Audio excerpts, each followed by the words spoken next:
Hello there, everyone. Welcome to Nightmare Narratives. I am your storyteller, and I'm here to guide you tonight. I know many of you use these videos to drift off to sleep. So before we begin, take a moment to like this video and subscribe to our channel. I'm always curious. Where are you watching from, and what time is it in your part of the world? Now, find your cozy spot and relax. My name is Daniel Wolfe. I'm 40 years old, and I've spent most of my life in the forests of Washington state. For 15 years, I worked as a logger, cutting down trees that had stood for centuries. Back then, I didn't think much about it. It was just a job, a way to put food on the table and pay the bills. But something changed in me over time. I started to see the forest differently, not just as a resource, but as something alive. Something worth protecting. That's why I became a park ranger. Now I spend my days patrolling the Olympic National Forest, one of the last untouched places in the country. It's beautiful here. Ancient trees towering hundreds of feet into the sky, moss blanketing every surface, and a mist that never seems to lift. It feels like stepping into another world, one where time moves slower and nature still rules. But lately something hasn't felt right. The forest is changing. It started a few months ago when I noticed strange patterns in the plant growth. Moss and fungi were spreading in ways I'd never seen before, forming shapes that almost looked deliberate. Circles, spirals, even symbols I couldn't recognize. Vines with bright flowers started appearing in places they shouldn't exist. Flowers I couldn't find in any guidebook. And then there were the sounds, bird calls that stopped suddenly, insect noises that came in strange rhythms like they were trying to send a message. At first I thought it was just my imagination or maybe some natural phenomenon I didn't understand. But then I started hearing stories from locals, hunters and hikers who swore they felt like they were being watched out there. Some even claimed they saw animals acting strange. Wolves and deer working together like they were part of some coordinated plan. And then there are the legends. My mother was Kino, part of one of the indigenous tribes native to this area. She used to tell me stories about tree spirits and forest guardians, beings that protected sacred places from harm. As a kid, I thought they were just bedtime stories meant to scare me into behaving. But now I'm not so sure. A few weeks ago, a logging company called Northwest Timber got a permit to cut down trees in one of the old-growth sections of the forest, a place that had been off-limits for decades. I fought hard against it, but money talks louder than a park ranger's protests. They sent a team out there last week to start work, 12 men, including my son Tyler. I haven't spoken to Tyler much since he took that job with Northwest Timber. He doesn't understand why I left logging or why I care so much about saving these trees. To him, it's just wood, a paycheck waiting to be cashed. We've been distant ever since my divorce from his mother. She couldn't handle my career, change, or the pay cut that came with it. Still, when Tyler told me he'd be part of this crew, something inside me twisted up with worry. Maybe it was guilt for all those years I spent cutting down trees myself, or maybe it was something else, something deeper. Yesterday we lost contact with their camp. A storm rolled in out of nowhere, thunder so loud it shook my cabin and rain, so heavy it turned the trails into rivers of mud. When things finally cleared up this morning, we still hadn't heard from them. No radio calls, no reports, nothing. That's why I'm here now, standing at the edge of the Hoh rainforest with two other rangers, Parker and Littleton, preparing to head into one of the most remote sections of this forest to find out what happened. The air feels heavy here, like it's pressing down on us. The trees are so dense that barely any light gets through their canopy, casting everything in shades of green and gray. As we step onto the trail leading toward the logging camp, I can't shake the feeling that we're being watched. I tell myself, it's just nerves, that everything will make sense once we get there, but deep down I know better. Something is wrong with this forest, and whatever it is, It's waiting for us. As we made our way deeper into the forest, I couldn't help but think about how I ended up here. It wasn't an easy road, and honestly, I'm still figuring things out. 15 years as a logger leaves its mark on you. I used to be proud of the work, cutting down trees, clearing land, helping build homes and towns. It felt like honest labor, but over time, it started to feel wrong.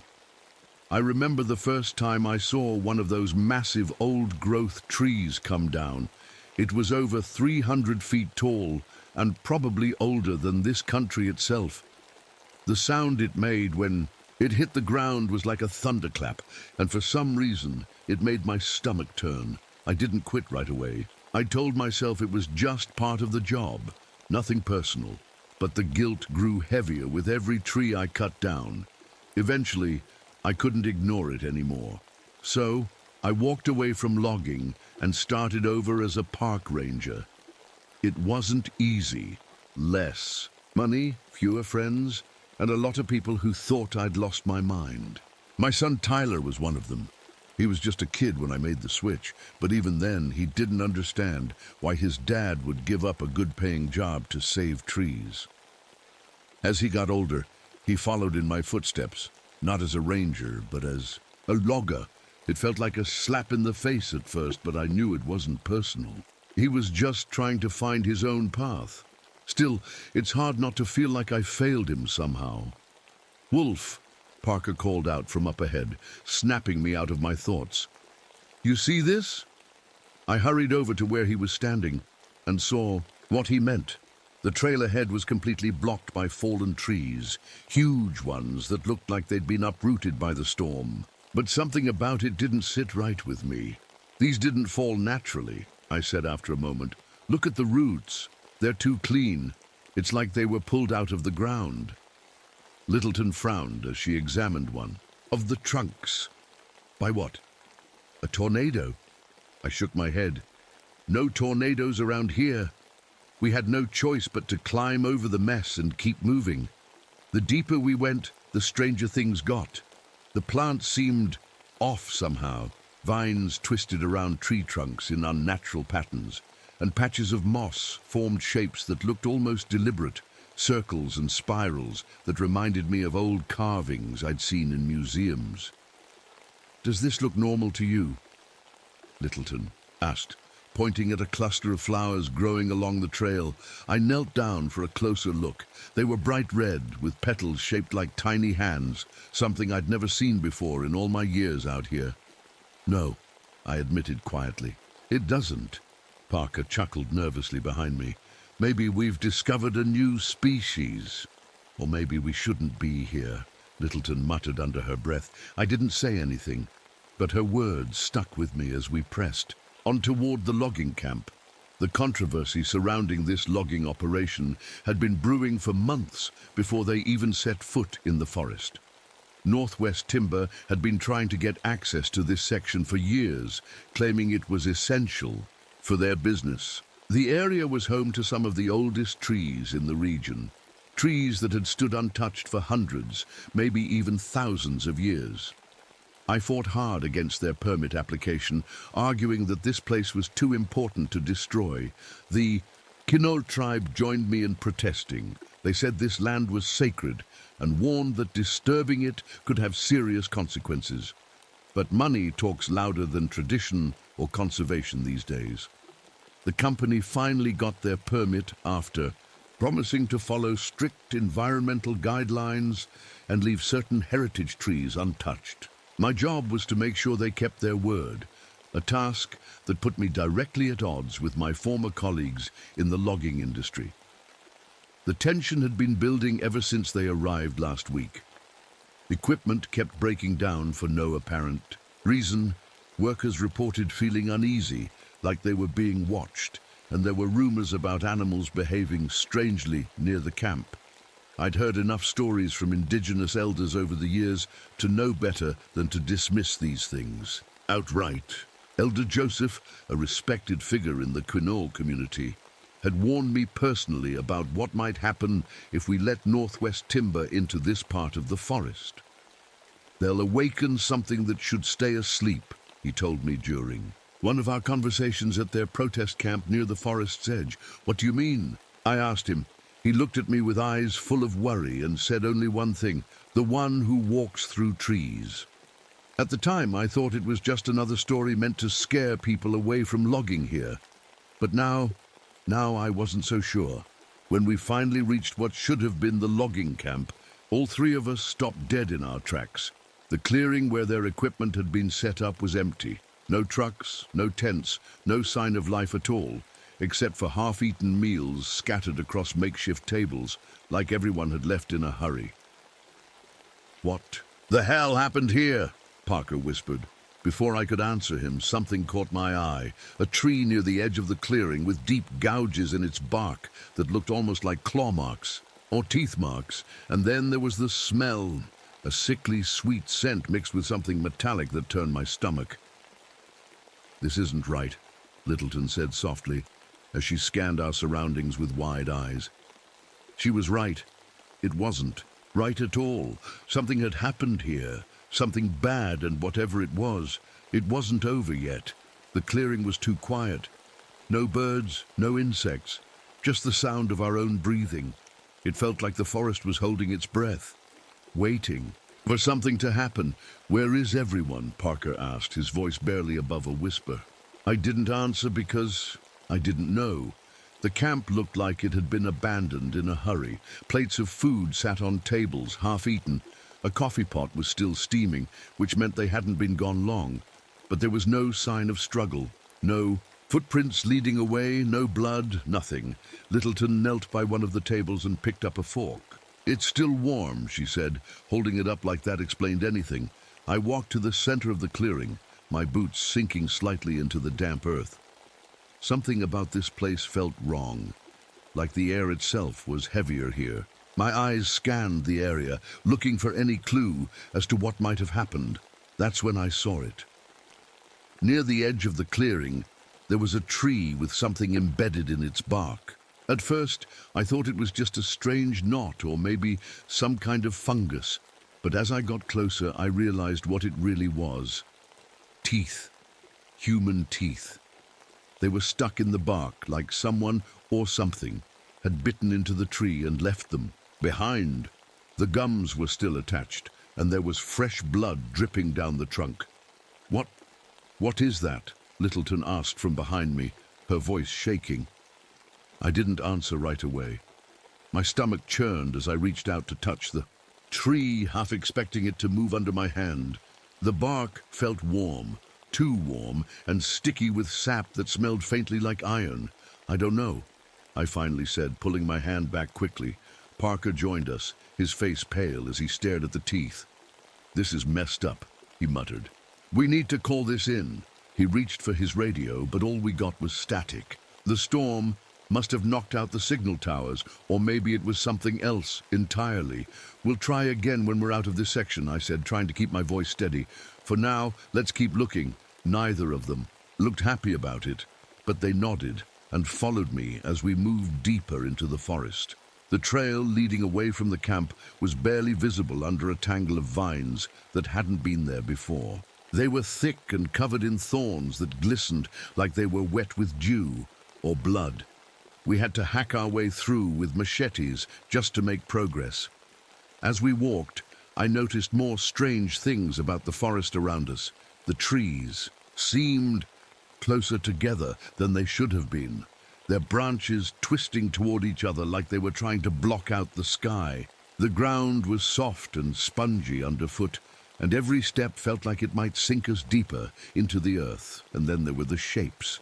At first, I thought they were just shadows cast by the trees, the kind you see out of the corner of your eye but can never quite focus on. But as we moved further along the trail, I started to realize they weren't shadows at all. They were figures, tall and thin with long limbs that seemed to stretch unnaturally as they moved between the trees. They stayed just far enough away that I couldn't make out any details, but I could feel their eyes on us. "Do you see that?" Littleton whispered, her voice barely audible over the sound of our footsteps. I nodded without looking at her. "Keep moving," I said quietly. "Don't stop." Parker glanced over his shoulder nervously. What are they? I don't know, I admitted. But whatever they are, they're watching us. We finally reached another clearing after what felt like hours of walking. This one was smaller than the first, but just as unsettling. In the center stood a single tree, a massive cedar with a trunk so wide it would take 3 people holding hands to wrap around it. But what caught my attention wasn't its size, it was what was growing on it. Dozens of flowers covered its bark, bright red ones like we'd seen earlier on the trail. But these weren't shaped like hands anymore. They were shaped like faces, human faces, with hollow eyes and mouths frozen in silent screams. Littleton gagged when she saw them and turned away quickly. Even Parker looked like he might be sick. "What is this place?" he asked quietly. I didn't have an answer for him, because I didn't know either. All I knew was that we needed to get out of there, and fast. But just as I turned to leave, something caught my eye near the base of the tree, a hand sticking out from under a pile of leaves and vines. "Over here!" I called out, rushing toward it. The others followed me as I started pulling away the foliage, revealing more of what lay beneath.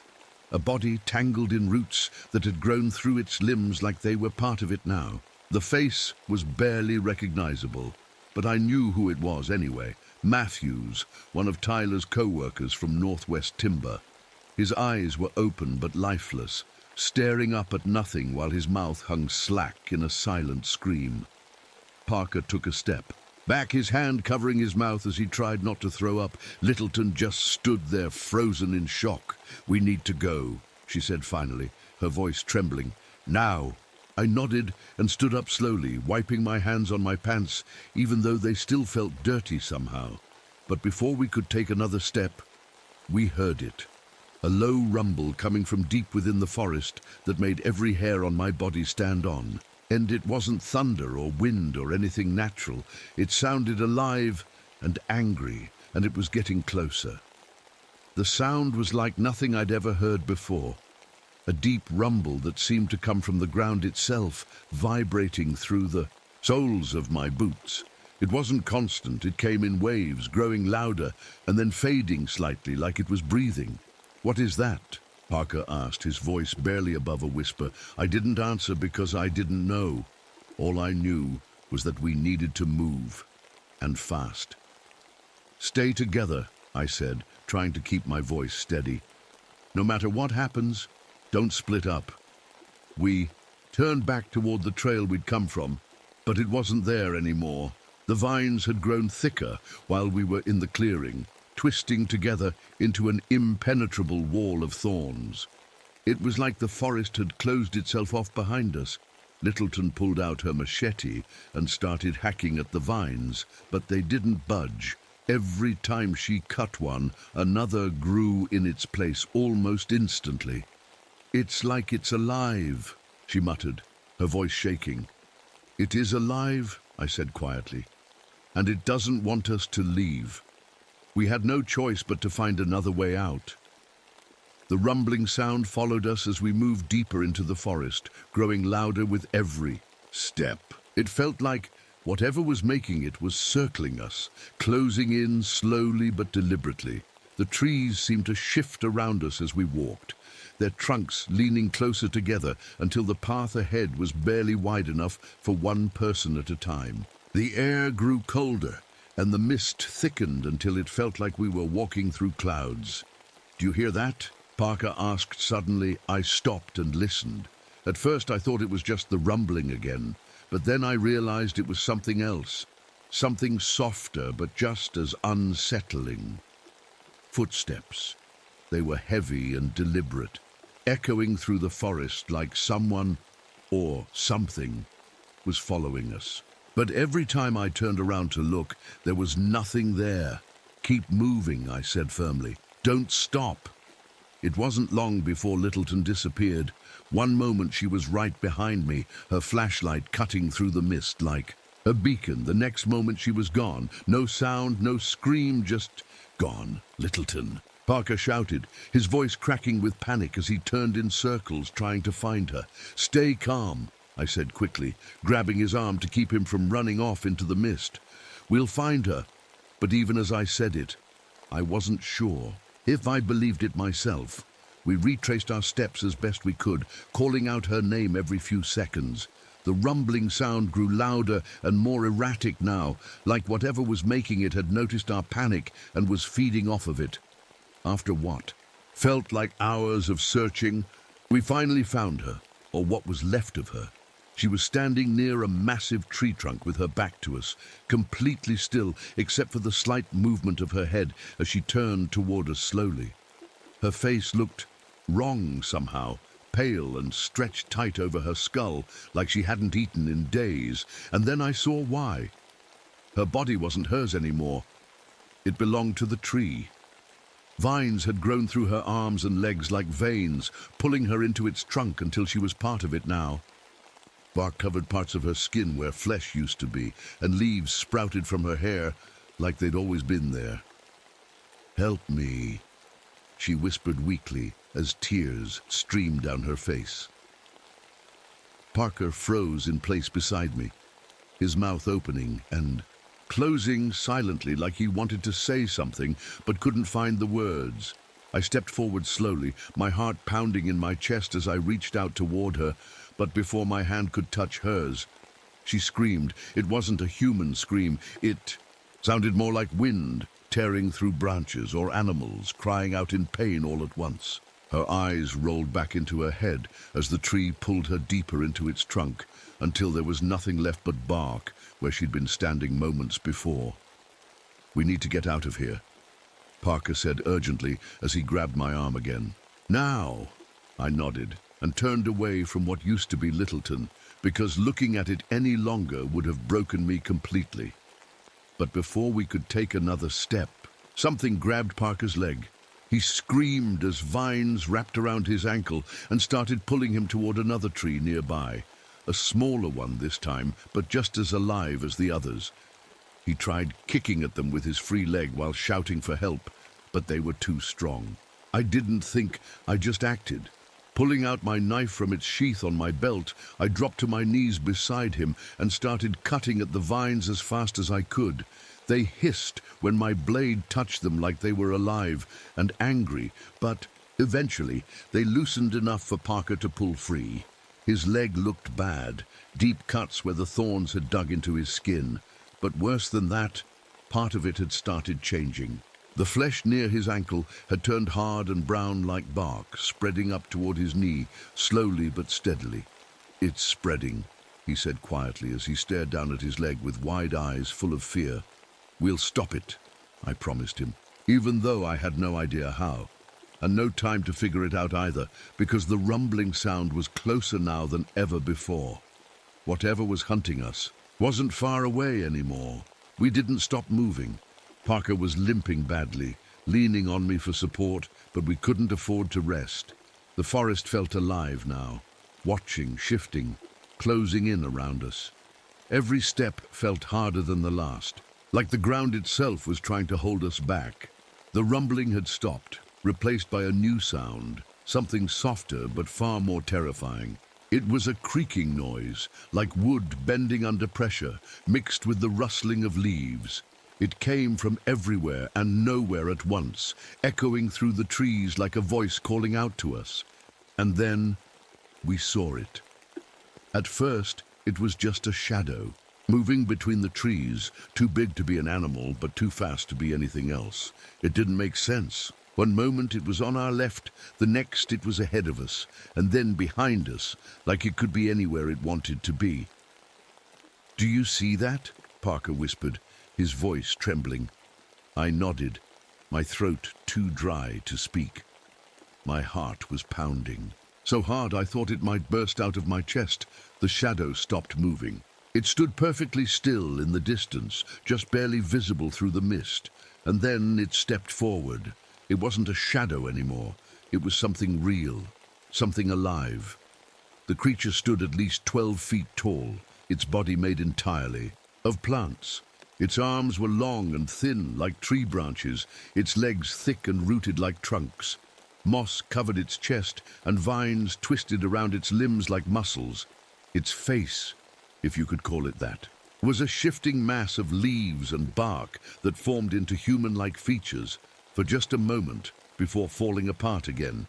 In the center of its chest was something glowing, a pulsating amber light that looked like sap dripping from a wound. It didn't move right away. It just stood there watching us with eyes that weren't really eyes at all, just hollow spaces in its face where light seemed to gather. What is that?" Parker stammered. I didn't answer because I didn't know. All I knew was that this thing wasn't just part of the forest, it was the forest, and it wasn't happy we were here. The creature took a step toward us, and the ground shook beneath its weight. Its body creaked and groaned with every movement, like an ancient tree bending in the wind. The vines around its arms writhed like snakes, reaching out toward us as if they had minds of their own. "Run," I said quietly at first, then louder, when Parker didn't move. "Run!" We turned and bolted down the narrow trail, not caring where it led as long as it took us away from that thing. The forest seemed to shift around us as we ran, trees moving closer together to block our path, while roots rose up from the ground to trip us. Parker stumbled and fell hard onto his injured leg with a cry of pain. I stopped to help him up, but before I could reach him, one of the creature's vines shot out from the trees and wrapped around his arm. "Help me!" he screamed as it started pulling him back toward the shadows. I grabbed his other arm and pulled with everything I had, but the vine was too strong. It yanked him away from me like he weighed nothing at all. "Parker!" I shouted as he disappeared into the mist. His screams echoed through the forest for what felt like forever before they were suddenly cut off, replaced by silence so complete it made my ears ring.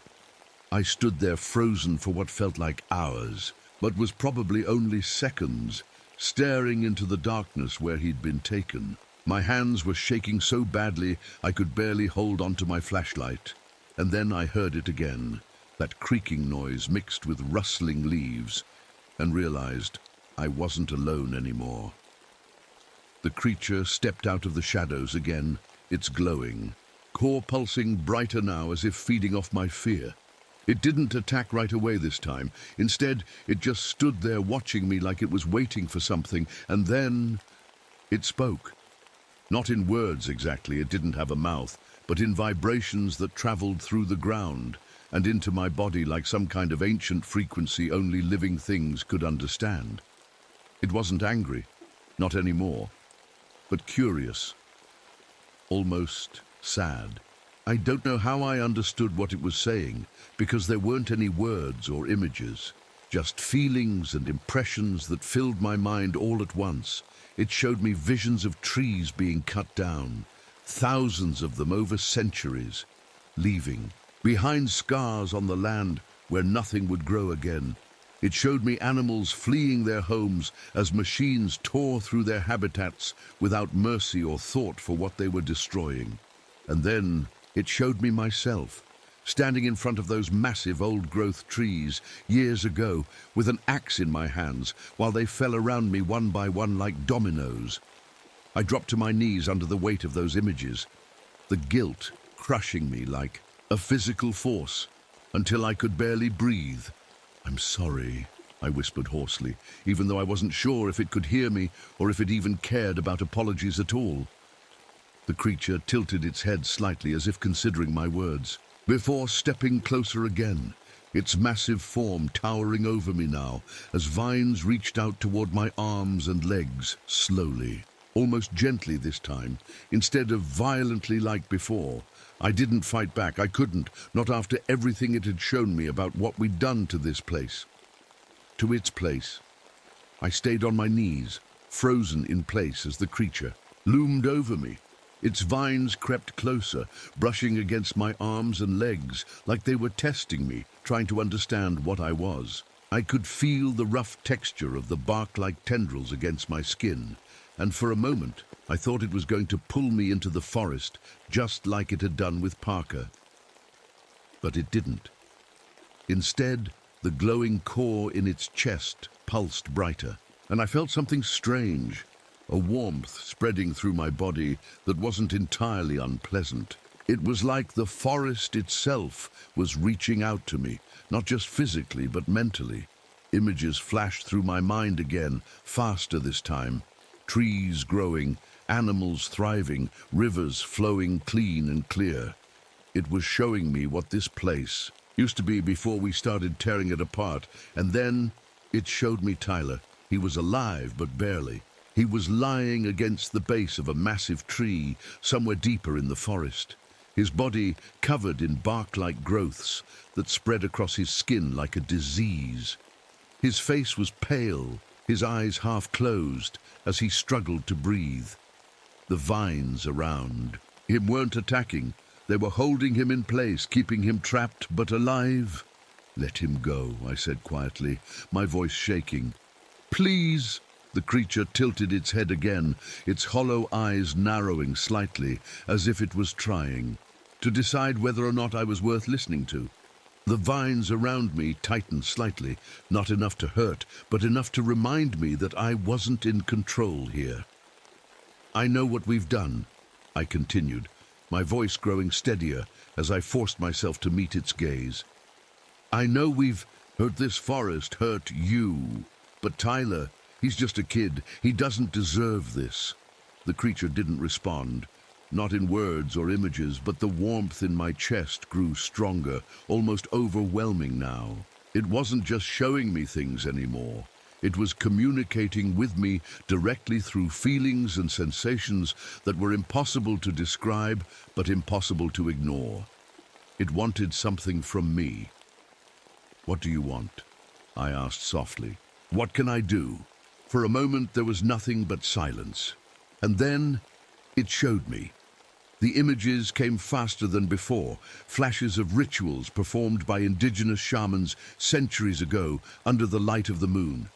They were binding themselves to the forest, becoming part of it so they could protect it from harm. Their spirits lived on in the trees and plants around us, guiding this creature and everything else within its territory. It wanted me to do the same. I understood what it meant immediately. If I agreed to this, I wouldn't be human anymore. Not entirely. My body would change, my mind would change. I would become part of the forest, just like those shamans had done all those years ago. But if I didn't, Tyler would die. I looked up at the creature again, its glowing core pulsing steadily as it waited for my answer. My heart felt like it was being squeezed in a vice as I thought about everything that had led me here. All the trees I'd cut down, all the damage I'd done without even realizing it at the time. Maybe this was how I could make up for it. "I'll do it," I said finally, my voice barely above a whisper. "I'll do whatever you want. Just let Tyler go." The creature didn't move for a long moment, long enough that I started to wonder if it had even heard me. But then its vines loosened their grip on my arms and legs and began retreating back into its body. The warmth in my chest grew stronger, until it felt like my entire body was on fire, not painful, but intense enough to make me gasp for air. My vision blurred as more images flooded my mind, trees growing taller and stronger than ever before, animals returning to their homes, rivers running clean again after decades of pollution, and then darkness. When I woke up, everything felt different. The first thing I noticed was how quiet it was, not because there were no sounds, but because I could hear everything. The rustling of leaves in the wind, the faint hum of insects buzzing nearby, even the slow creak of trees swaying gently in place. It all blended together into one harmonious symphony that filled my mind completely. The second thing I noticed was how connected I felt to the ground beneath me, to the trees around me, even to the air itself. It was like every part of this forest was an extension of my own body now, a living, breathing network that pulsed with life and energy. And then I remembered Tyler. I pushed myself up onto shaky legs and looked around frantically until I saw him lying nearby against one of the massive trees from my vision earlier. The bark-like growths on his skin were gone now, replaced by pale scars that looked almost like veins running across his arms and legs. But he was breathing steadily. "Again, Tyler," I said hoarsely as I stumbled toward him and dropped to my knees beside him. "Tyler, wake up." His eyes fluttered open slowly, and for a moment he just stared at me like he didn't recognize who I was. But then his expression softened into something between relief and confusion. "Dad?" he whispered weakly. "I'm here," I said quickly, tears streaming down my face as I pulled him into a tight hug. "You're okay. You're going to be okay." He didn't say anything else, just held on to me tightly like he was afraid letting go would make everything disappear. As we sat there, together under the towering trees that now felt more like home than ever before, I realized something important. This wasn't just about saving Tyler or even making up for my own mistakes. It was about protecting something bigger than either of us could ever fully understand. And now, it was my responsibility to do exactly that. Tyler was weak but alive. That was all that mattered to me as I held him close, feeling his chest rise and fall with each shaky breath. I didn't know how much time had passed since I'd made my choice, but the forest around us felt different, calmer somehow. The creature, the guardian, was gone. Or maybe it wasn't gone at all. Maybe it was still here, watching us through the trees, through the vines, through every living thing in this forest. I could feel its presence now, like a faint hum in the back of my mind, always there but never intrusive.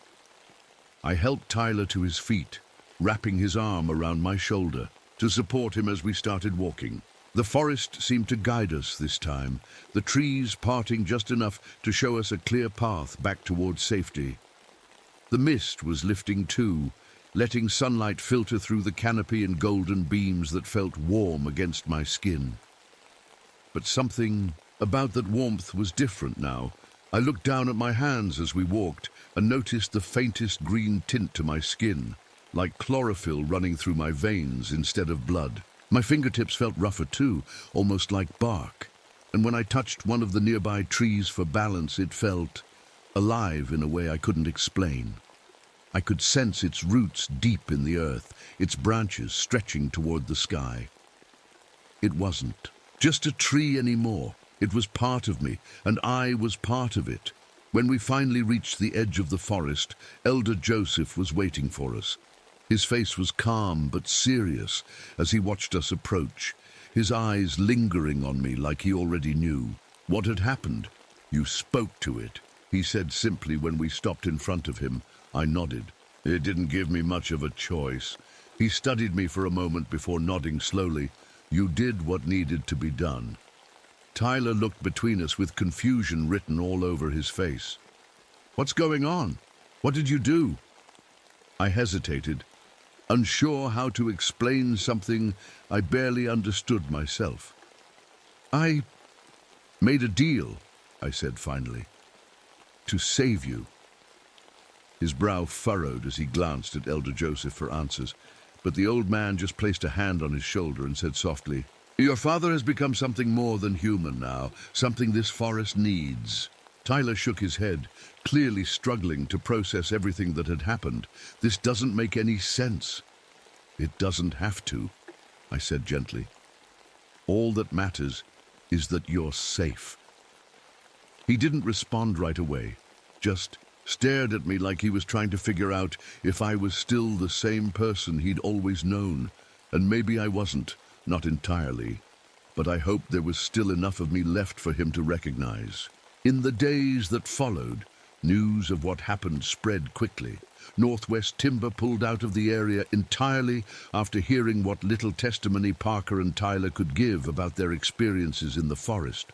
Officially, it was written off as some kind of mass poisoning caused by exposure to toxic plants or fungi, something no one could prove, but everyone was willing to accept because it was easier than facing the truth. The logging permits were revoked indefinitely, and plans were put in place to protect this section of the forest permanently. It wasn't much compared to all the damage that had already been done over the years, but it was a start. As for me, well, things were different now. I stayed on as a park ranger, continuing my patrols through the forest like I always had. But everything felt more connected now. When I walked among the trees, I could feel their roots beneath my feet like an extension of my own body. When I touched their bark or leaves, they seemed to respond, not with words, but with feelings and impressions that only I could understand. My body continued to change too, slowly but surely. My skin grew tougher and more textured over time, almost like bark in some places. My hair started sprouting tiny green shoots that looked like leaves if you caught them in the right light.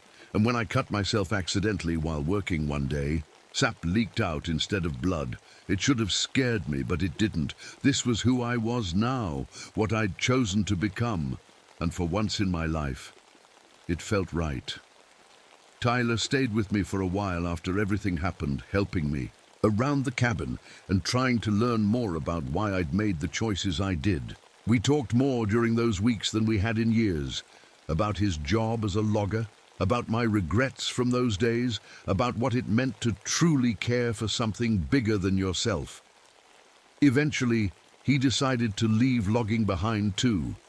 Not because I asked him to, but because he wanted something different for himself after seeing what this forest really meant.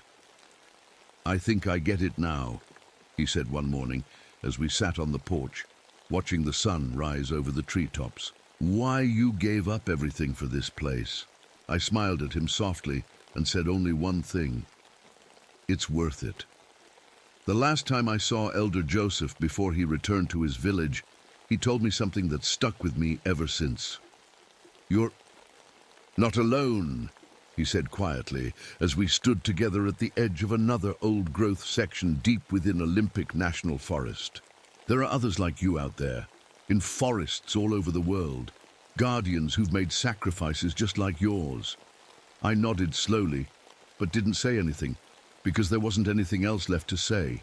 This forest is my home now, my responsibility, and whatever comes next, I'll be ready for it.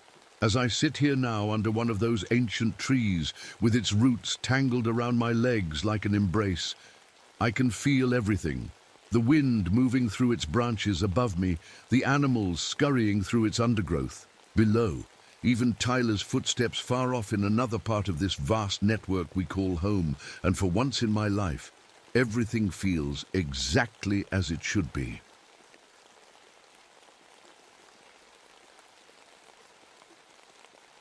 My name is Ethan Wolcott, and I'm a park ranger stationed in one of the most remote corners of the Superior National Forest near the Canadian border. I'm 42 years old, and if you'd asked me 10 years ago what I'd be doing now, I would have never guessed this. Back then, I was a Force Recon Marine, doing things I'm not proud of in places I'd rather forget. But life has a way of pushing you into places you never thought you'd go. After my time in the military, I needed peace, or at least distance from people. Something about the quiet of the forest felt like it could heal me. Or maybe I just wanted to disappear. Either way, here I am, living alone in a small ranger station surrounded by miles of trees, lakes, and silence. The station itself is nothing fancy. A log cabin with a tin roof that leaks during heavy rain. There's a radio for emergencies, though it works only half the time because of how isolated we are. The nearest town is 45 miles away, and backup. Well, if something goes wrong out here, you're on your own. I've been here for 4 years. Now, most days are uneventful, checking trails, helping lost hikers find their way back, or keeping an eye on wildlife. But something about this forest has always felt off. It's hard to explain. The trees seem older than they should be, twisted in ways that make no sense. Some areas are eerily quiet.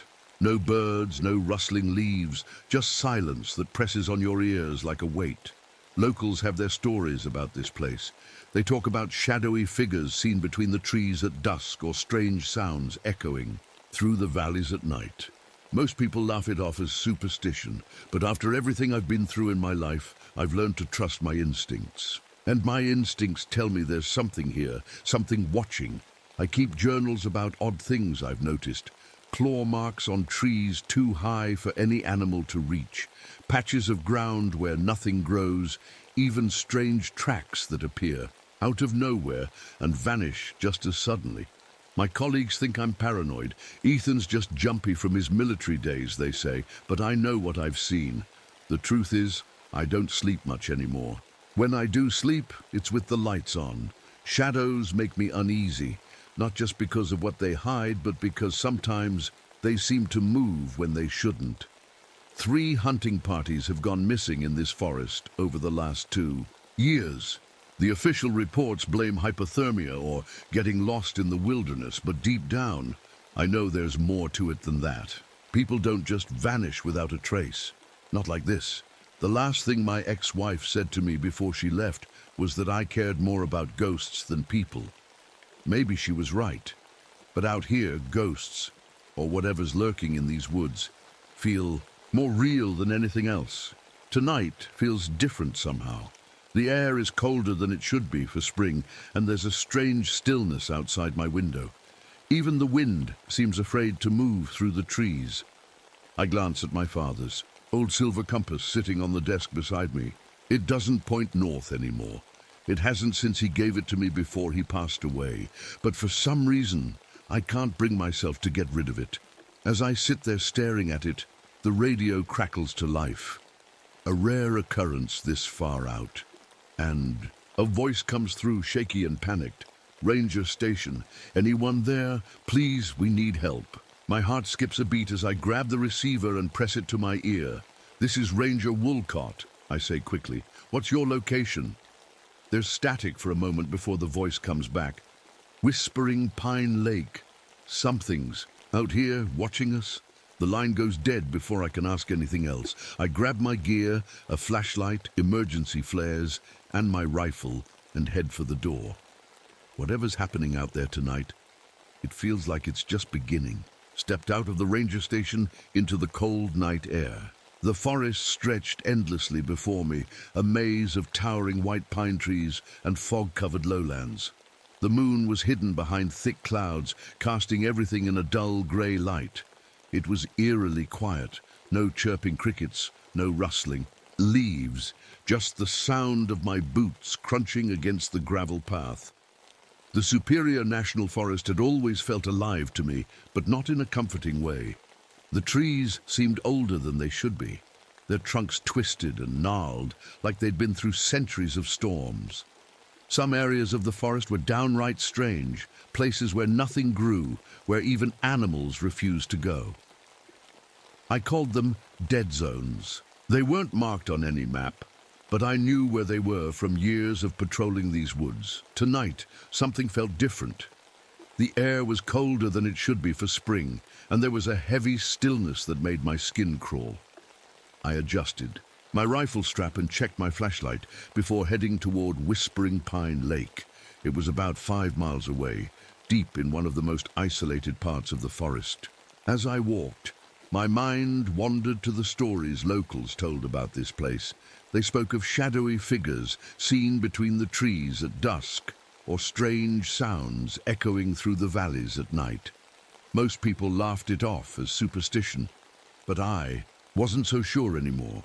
Over the years, I'd seen things that didn't make sense. Claw marks too high for any animal to reach, tracks that started and stopped in the middle of nowhere, patches of ground where nothing grew. The trail to Whispering Pine Lake was narrow and uneven, winding through dense groves of pine and cedar. Every now and then, I'd catch glimpses of unusual rock formations, natural archways carved by centuries of wind and rain. They were beautiful in their own way, but unsettling too. Something about them felt unnatural. As I got closer to the lake, a thick mist began to rise from the ground. It clung to my boots and swirled around my legs like it had a mind of its own. The temperature dropped even further, and frost began to form on the edges of leaves, despite it being May. I stopped for a moment to catch my breath and glanced at my father's old silver compass hanging from my belt. It wasn't pointing north, hadn't for years. but I carried it anyway. It was one of the few things I had left from him after he passed away. The mist grew thicker as I approached the lake, making it hard to see more than a few feet ahead. My flashlight beam cut through the fog like a knife, revealing patches of frozen ground and pools of icy water where there shouldn't have been any. Then I saw it, the campsite, or what was left of it. The tents were shredded, their fabric flapping weakly in the cold breeze. Camping gear was scattered everywhere, sleeping bags torn open, food containers overturned. There were no signs of people anywhere. I crouched down to examine the ground and noticed something strange. Large canine prints, leading away from the campsite. They were bigger than any wolf tracks I'd ever seen. And then they just stopped. No fading away into smaller prints or signs of turning back. Just gone, as if whatever made them had vanished into thin air. A sound behind me made me spin. Around, a faint rustling in the bushes nearby. My heart pounded as I raised my flashlight and rifle toward the noise. "Hello?" I called out cautiously. No response. I stepped closer to the bushes and found an 11-year-old girl huddled inside. A hollow log. Her clothes were torn, her face pale with fear. She looked up at me with wide eyes but didn't say a word. "It's okay," I said gently, lowering my rifle. "I'm here to help." She didn't move or speak, just stared at me like she wasn't sure if I was real or not. "Are you hurt?" I asked again. Finally, she shook her head but still didn't say anything. I pulled off my jacket and wrapped it around her shoulders before helping her out of the log. As she stepped into the light, from my flashlight, I noticed something odd about her jacket. It had black stains on it that smelled faintly of sulfur and rot. "What happened here?" I asked softly. She opened her mouth as if to speak, but closed it again quickly, shaking her head violently. Before I could press further, something caught my eye, a shadow moving between the trees nearby. At first, I thought it was just my imagination, or maybe an animal passing by, but then I realized there was no visible source for it. The shadow moved unnaturally fast, stretching and twisting in ways that didn't make sense. I froze for a moment before snapping out of it and grabbing my radio to call for help, but all I got was static. The girl tugged on my sleeve suddenly and pointed toward something behind me. When I turned around, there was nothing there, but somehow it felt like we weren't alone anymore. The girl's small hand gripped my sleeve so tightly it hurt. She pointed again toward the trees behind me, her eyes wide with fear. I turned, slowly, shining my flashlight in the direction she was pointing. The beam cut through the fog, illuminating nothing but trees and swirling mist. "Is someone out there?" I whispered, more to myself than to her. She didn't answer. Her breathing was shallow and quick, like a cornered animal ready to bolt. I crouched down to her level, keeping my voice as calm as I could. "Hey," I said softly, "you're safe now, okay? My name's Ethan. I'm a park ranger. Can you tell me your name?" She hesitated for a moment before whispering, "Maya." Her voice was barely audible, but it was something. "Okay, Maya," I said gently. "Can you tell me what happened here? Where are your parents?" At the mention of her parents, tears welled up in her eyes, and she shook her head violently. "They're gone," she choked out. "Gone where?" I asked, trying to keep my voice steady even though my stomach was twisting into knots. She didn't answer. Instead, she pointed toward the lake. I followed her gaze and felt a chill run down my spine. The lake was completely still, too still. There wasn't a single ripple on its surface, even though a light breeze was blowing through the trees. The water looked almost black under the cloudy sky, like an endless void. "What happened at the lake?" I pressed gently. Maya's lips trembled as she whispered two words that sent a shiver down my spine. "It took them." I frowned. "What took them?" She didn't respond. Instead, she buried her face in her hands and started sobbing quietly. I stood up and scanned the area again with my flashlight. The destroyed campsite, the strange tracks that led nowhere, the unnatural stillness of the lake. It all felt wrong, in a way I couldn't explain. My instincts were screaming at me to get out of there, but I couldn't just leave Maya behind or ignore whatever had happened here. "All right," I said finally, trying to sound confident, even though my heart was pounding in my chest. "We're going to get out of here, Maya. I'll take you back to the ranger station where it's safe." She looked up at me with tear-streaked cheeks and nodded hesitantly. I reached for my radio again, hoping against hope that it would work this time. "Ranger Woolcott to base," I said into the receiver. "I've got a situation at Whispering Pine Lake. One survivor found, possible missing persons, requesting immediate assistance." Static crackled in response, nothing else. Of course, I muttered under my breath. I slung my rifle over my shoulder and picked up Maya in one arm. She clung to me tightly, as if letting go would mean being swallowed by the darkness around us. As we started back toward the trail leading away from the lake, that feeling of being watched returned, stronger this time. Every step felt heavier than the last, like something unseen was pressing down on us from all sides. Then came the sound. It started as a low hum, so faint at first that I thought it was just in my head. But it grew louder with each passing second until it became an eerie droning noise that seemed to come from everywhere at once. It wasn't like anything I'd ever heard before, a mix of deep vibrations and high-pitched whines that made my ears ache. Maya stiffened in my arms and whispered frantically, "It's coming." "What's coming?" I asked urgently, but she just buried her face in my chest and refused to look up. The droning noise grew louder still until it felt like it was inside my skull.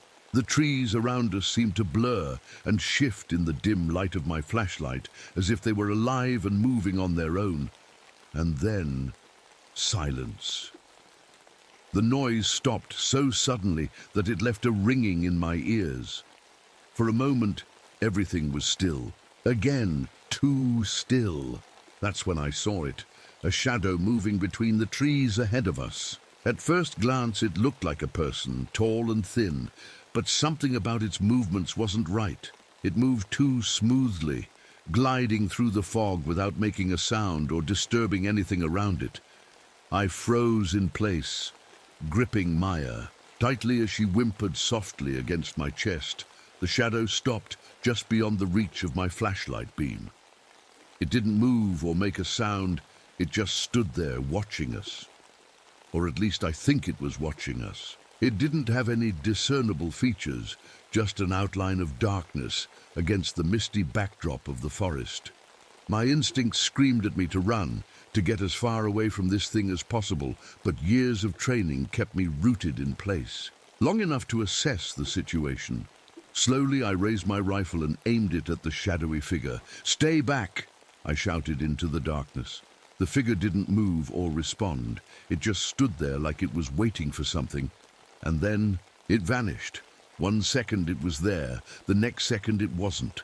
No sound, no movement, just gone as if it had never been there at all. I didn't wait around to see if it would come back.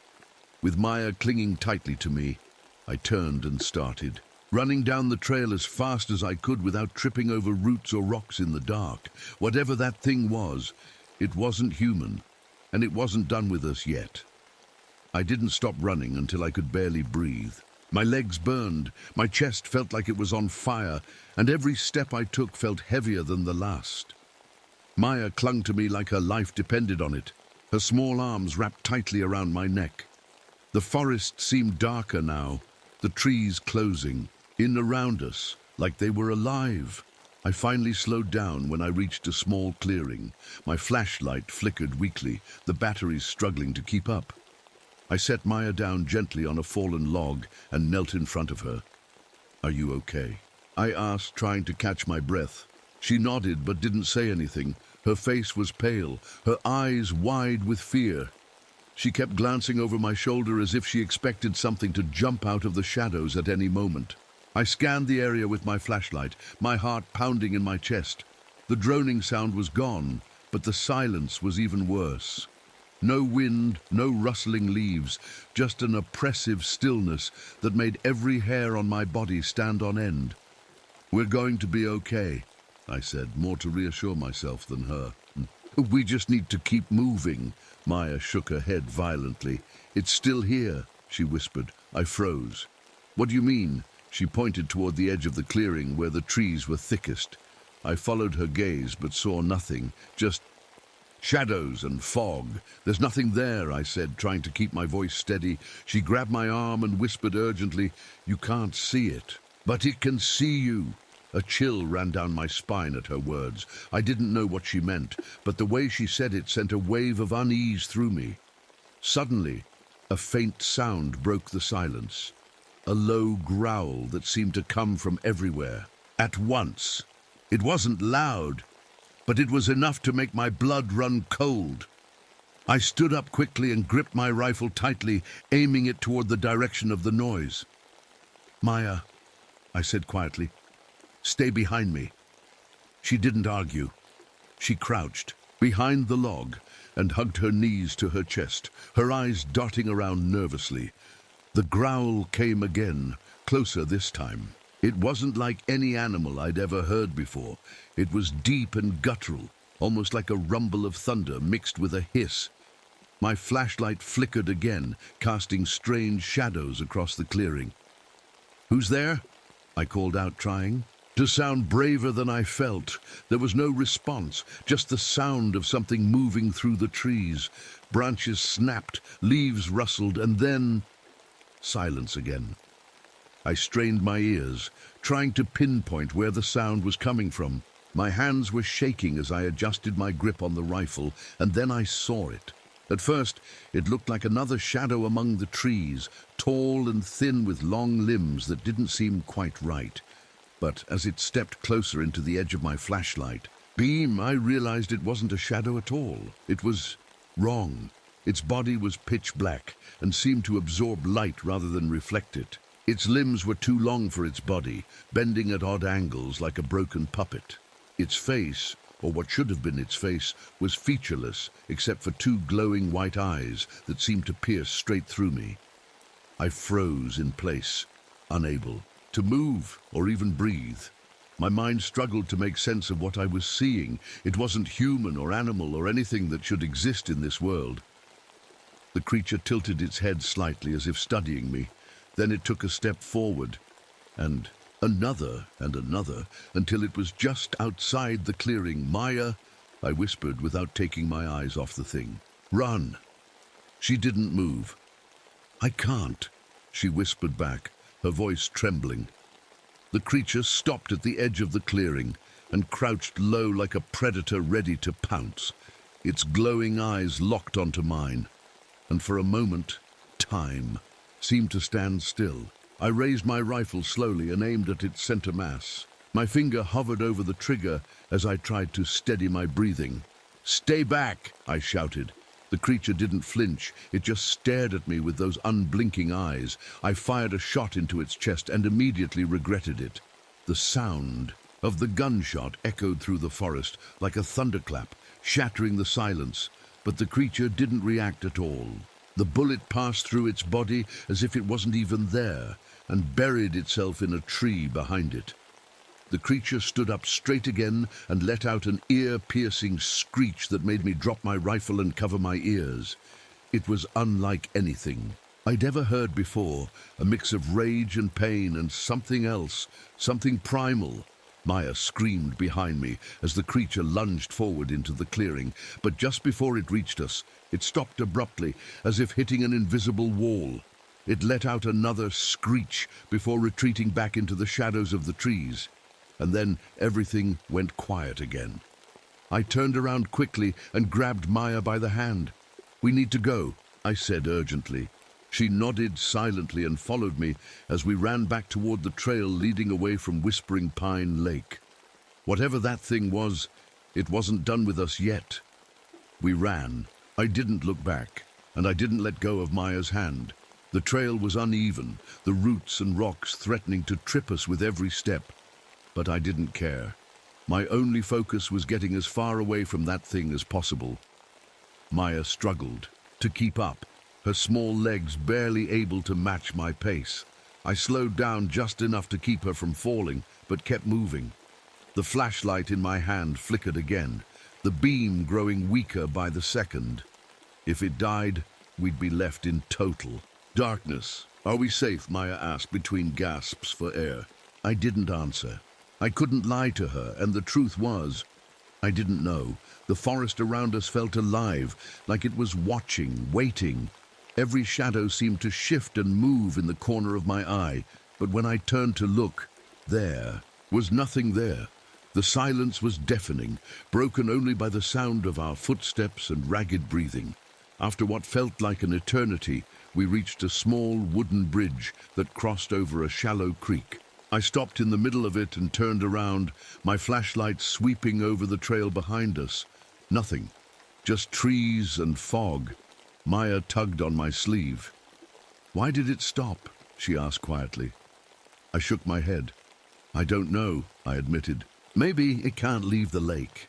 She frowned but didn't say anything else. I took a deep breath and tried to think. We were still at least 3 miles from the ranger station, too far to risk running blindly through the woods in the dark. "If that thing was following us, we needed a plan, Maya," I said softly, kneeling down to her level. "Listen to me carefully. We're going to keep moving, but we need to stay quiet and stick together, okay? No matter what happens, don't let go of my hand." She nodded solemnly. I stood up and adjusted my rifle strap before taking her hand again. The creek's shallow water gurgled softly beneath the bridge. As we started walking again, its sound oddly comforting in the oppressive silence of the forest. But that comfort didn't last long.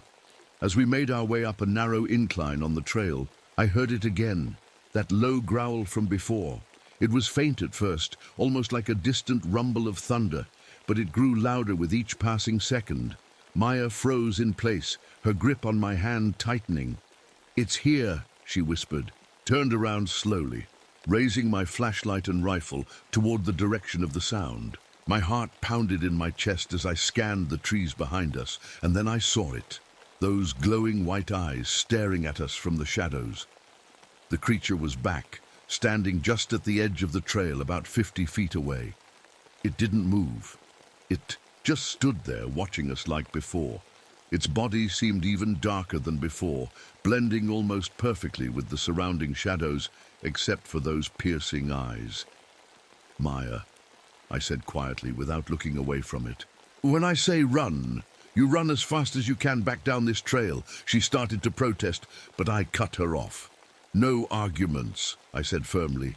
"Do you understand?" Tears welled up in her eyes as she nodded reluctantly. I tightened my grip on the rifle and took a step forward, keeping myself between her and the creature. "Stay back!" I shouted at it again.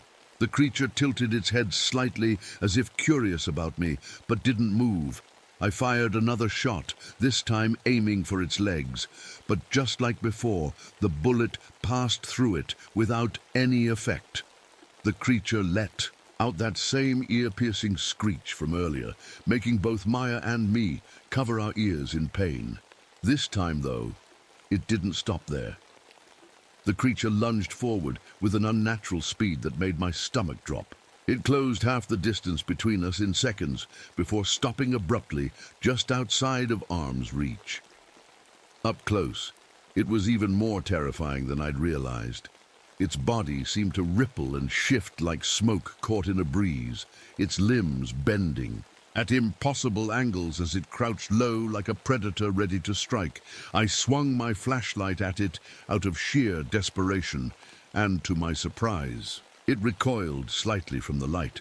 That's when it hit me. It wasn't afraid of bullets or noise, but light seemed to bother it somehow. "Maya!" I shouted over my shoulder without taking my eyes off the creature. "Run toward that big rock up ahead. Go!" She hesitated for only a second before bolting down the trail toward a large boulder about 20 yards away. The creature started to move toward her instinctively, but I stepped into its path and shone my flashlight directly into its face. It let out another screech and backed away slightly, its glowing eyes narrowing as if in pain. Not so tough now, are you? I muttered under my breath, though my hands were still shaking uncontrollably. I kept the beam trained on it as I slowly backed away toward where Maya was waiting by the boulder. The creature paced back and forth just outside of the flashlight's reach, like an animal trying to find a way around a barrier. When I reached Maya's side, she grabbed onto me tightly again. "What do we do now?" she asked tearfully. I glanced down at her before looking back at the creature still pacing in front of us, and then up at the sky where faint streaks of dawn were beginning to break through the clouds. "We survive," I said simply. The first rays of dawn were breaking through the trees, casting long shadows across the forest floor. The creature had retreated into the darkness, its glowing eyes disappearing among the trees as soon as the light began to spread. For the first time all night, I felt like we had a chance. Maya and I didn't stop moving until we reached a small clearing where the sunlight was stronger. I sat her down on a flat rock and crouched in front of her, my hands resting on my knees as I tried to catch my breath. "Are you okay?" I asked, my voice hoarse. She nodded but didn't say anything. Her face was pale and her hands were trembling as she hugged her knees to her chest. I glanced around the clearing, scanning the tree line for any sign of movement. The creature was gone, for now, but I knew it wasn't over. Whatever that thing was, it wasn't going to stop until it got what it wanted. "We need to keep moving," I said after a moment. "The ranger station isn't far from here. Once we get there, we'll be safe." Maya looked up at me with wide, tear-filled eyes. "What if it comes back?" I hesitated before answering. "It won't come into the light," I said finally. "As long as we stay in the sunlight, we'll be okay." She nodded again, but I could tell she wasn't convinced. And honestly, neither was I. We started walking again, sticking to open areas where the sunlight was strongest. The forest felt different in the daylight, less oppressive, but there was still an uneasiness in the air that I couldn't shake. It was like the woods themselves were holding their breath, waiting for something to happen. When we finally reached the ranger station, I felt a wave of relief wash over me. The small log cabin looked almost welcoming in the morning light, its tin roof glinting faintly in the sun.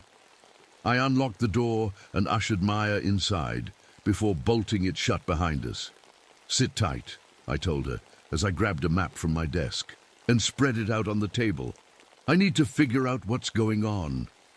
She sat down on a chair by the window and watched me silently as I pored over the map, tracing our route from Whispering Pine Lake with my finger. My mind raced as I tried to piece everything together. The destroyed campsite, the strange tracks that led nowhere, the creature's reaction to light. There had to be an explanation for all of this, something logical that made sense.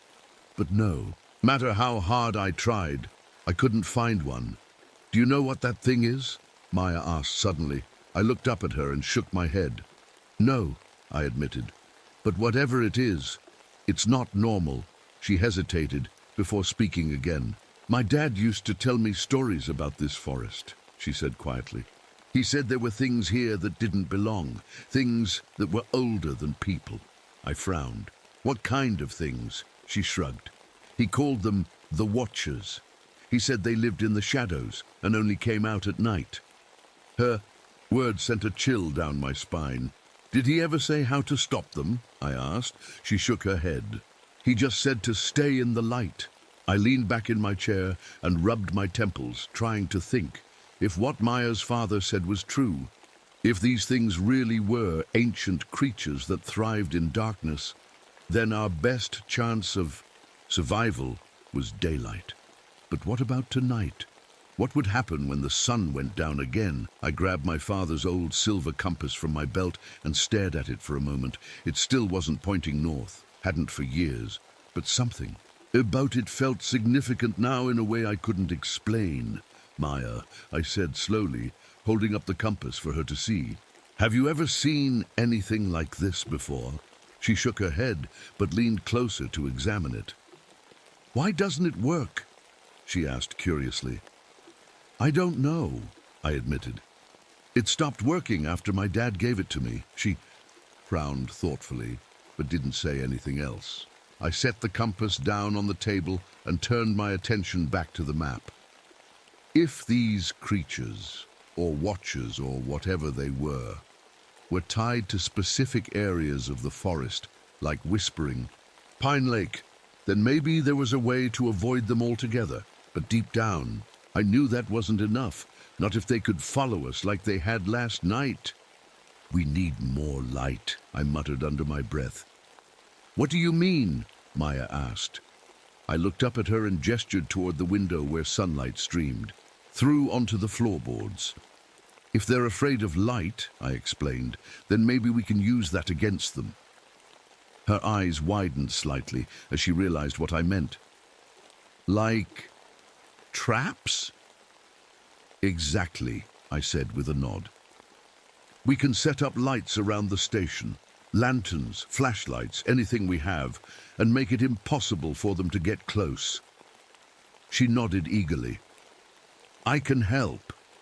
I smiled faintly at her enthusiasm despite everything we'd been through. "All right," I said firmly, "let's get to work." For the next few hours, we scoured every corner of the ranger station for anything that could produce light. Lanterns, flashlights, candles, even an old floodlight that hadn't been used in years. We set them up around every window and doorframe, until the entire cabin was bathed in light from every angle. By midday, we were exhausted but satisfied with our work. "Do you think this will work?" Maya asked as she stood beside me by one of the windows. "I hope so," I said honestly, but even as I said it, something deep inside me whispered that this wasn't over yet, not by a long shot. The hours passed slowly as the sun climbed higher in the sky. Maya and I sat by the window, watching the forest outside. The sunlight gave me a small sense of relief, but it didn't erase the unease that had settled deep in my chest. I knew this wasn't over. Night would come again, and when it did, so would they. Maya was quiet most of the afternoon. She sat cross-legged on the floor with a sketch pad she'd found in one of the drawers, doodling quietly while I worked on reinforcing the station. I'd pushed furniture against the doors and windows, double-checked every lock, and tested each light source we'd set up. The floodlight by the front door was old and temperamental, but it still worked. For now, as I finished securing the last window, Maya spoke up. "Do you think my mum and dad are still out there?" she asked softly. I froze for a moment before turning to face her. She was staring down at her sketch pad, her pencil hovering over the paper. "I don't know," I said honestly, "but if they are, we'll find them." She nodded, but didn't look up. "They were trying to protect me," she said after a moment. When it came for us." I crouched down beside her. "What happened?" I asked gently. She hesitated before answering. "We were camping by the lake," she began. "It was late, and I was in the tent with my mom while my dad was outside by the fire. Then we heard him scream." She paused, her hands trembling as she gripped the pencil tightly. "My mom told me to stay in the tent," she continued. "But I peeked out, and I saw it." Her voice cracked as tears welled up in her eyes. "It was dragging my dad into the woods," she whispered. "My mom ran after him, and then they were both gone." I swallowed hard, my stomach twisting at her words. "And then what?" I asked quietly. "I hid," she said simply. "I ran into the forest and found that log, and I stayed there until you found me." I placed a hand on her shoulder, unsure of what to say. There were no words that could make this better, no promises I could make that wouldn't feel hollow. "We'll get through this," I said finally. "I won't let anything happen to you." She looked up at me with tear-streaked cheeks and nodded. The rest of the day passed in uneasy silence. Maya stayed close to me as we prepared for nightfall, helping where she could, but mostly just watching nervously as I worked. By the time the sun began to dip below the horizon, every light in the station was ready to go. As darkness fell, a heavy stillness settled over the forest outside. The wind died down completely, and even the faint rustling of leaves seemed to stop. It was like the entire world was holding its breath. I stood by the window with my rifle in hand, staring out into the blackness beyond the tree line. The floodlight illuminated a small patch of ground outside the front door, but beyond that, nothing. Maya sat on the couch behind me, clutching a blanket tightly around her shoulders. She hadn't said much since sunset, just sat there quietly, watching me with wide eyes. Then it started. At first, it was just a faint sound, like whispers carried on the wind, but it grew louder with each passing second until it became an eerie droning noise that made my ears ache. "They're here," Maya whispered from behind me. I didn't respond. I didn't need to. I could feel them out there, watching us from just beyond the reach of the light. The first sign of movement came from the edge of the floodlight's beam. A shadow flickering between two trees like smoke caught in a breeze. Then another, and another, until there were dozens of them circling just outside our perimeter. "Maya," I said, without turning around, "stay away from the windows." She nodded quickly and moved to sit on the floor behind one of the chairs. The shadows grew bolder as time went on, creeping closer to where the light faded into darkness. Their movements were unnatural, jerky and fluid at the same time, and their glowing white eyes seemed to pierce straight through me. One of them stepped fully into view, a tall, thin figure with limbs that bent at impossible angles. It stopped just at the edge of the floodlight's beam and tilted its head as if studying me. I raised my rifle instinctively but didn't fire. What good would it do? Bullets couldn't hurt these things. I'd learned that much already. Instead, I grabbed one of the emergency flares from my belt and lit it with shaking hands. The bright red light flared to life, casting long shadows across the clearing outside. The creature recoiled slightly at first, but didn't retreat entirely. It just stood there watching me with those unblinking eyes. "What do you want?" I shouted into the darkness. There was no response. Just more whispers carried on that eerie droning sound. Then something changed. The air grew colder suddenly, and a strange pressure built up around us like we were being squeezed from all sides. The lights inside flickered briefly before stabilizing again, but not before one of those things managed to slip closer to one of the windows. "Maya!" I shouted urgently as I grabbed her arm and pulled her away from where she'd been sitting too close to one of those creatures' glowing eyes staring through glass. The creature's glowing eyes stared through the window, unblinking and cold. Its face, or what should have been its face, was pressed close to the glass, and I could see its long, twisted limbs shifting in the faint light. Maya clung tightly to my arm, her breathing shallow and fast. "Stay behind me," I whispered, my voice shaking as I grabbed another emergency flare from my belt. The lights inside flickered again, and the shadows outside seemed to ripple and move closer. The creatures were testing us, probing for weaknesses in our defenses. I lit the flare quickly, the bright red light filling the room with an eerie glow. The creature at the window recoiled slightly, but didn't retreat completely. It tilted its head as if curious about the flare before sliding back into the darkness. "Outside, they're getting closer," Maya whispered, her voice trembling. I nodded grimly. "They're trying to scare us." She looked up at me with wide eyes. "It's working!" I forced a weak smile despite the fear clawing at my chest. "We'll be okay," I said, trying to sound confident even though I wasn't sure anymore. "As long as we stay in the light, they can't get to us." But even as I said it, I couldn't ignore the flickering floodlight outside or the faint hum coming from the old generator in the corner of the room. If we lost power, we'd be sitting ducks. I moved quickly to check each light source we'd set up around the cabin, lanterns, flashlights, candles, making sure everything was working properly. Maya followed me closely, clutching her blanket like it was a shield. As I tested one of the flashlights near the back door, I heard a faint tapping sound coming from outside. It was soft at first, like raindrops on wood, but it grew louder and more deliberate with each passing second. I froze in place, my heart pounding in my chest as I turned toward the door.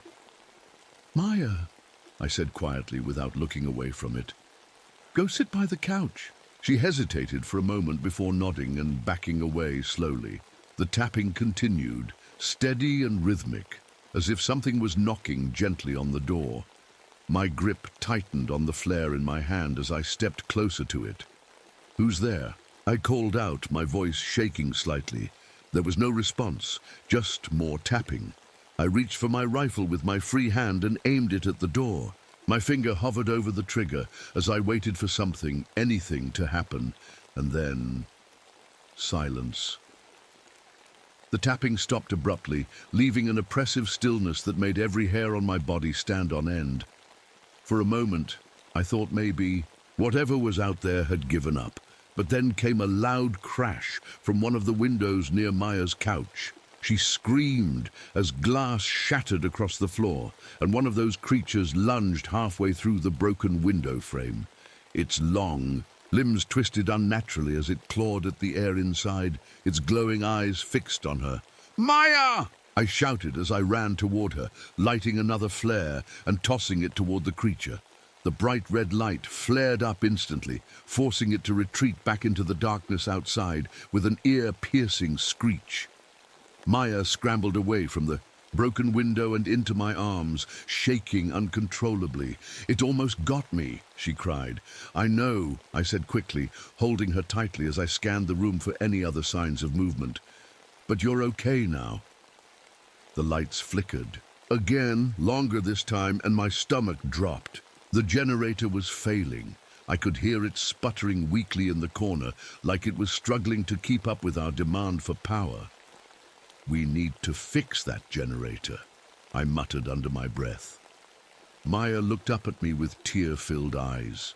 "What if they come back?" "They will," I said honestly, "but if we lose power, we won't have any light left to stop them." She nodded reluctantly, but didn't say anything else. I grabbed one of the lanterns from near the front door and handed it to her. "Hold this," I said firmly. "Stay here by the couch and don't move unless I tell you to." "What about you?" she asked nervously.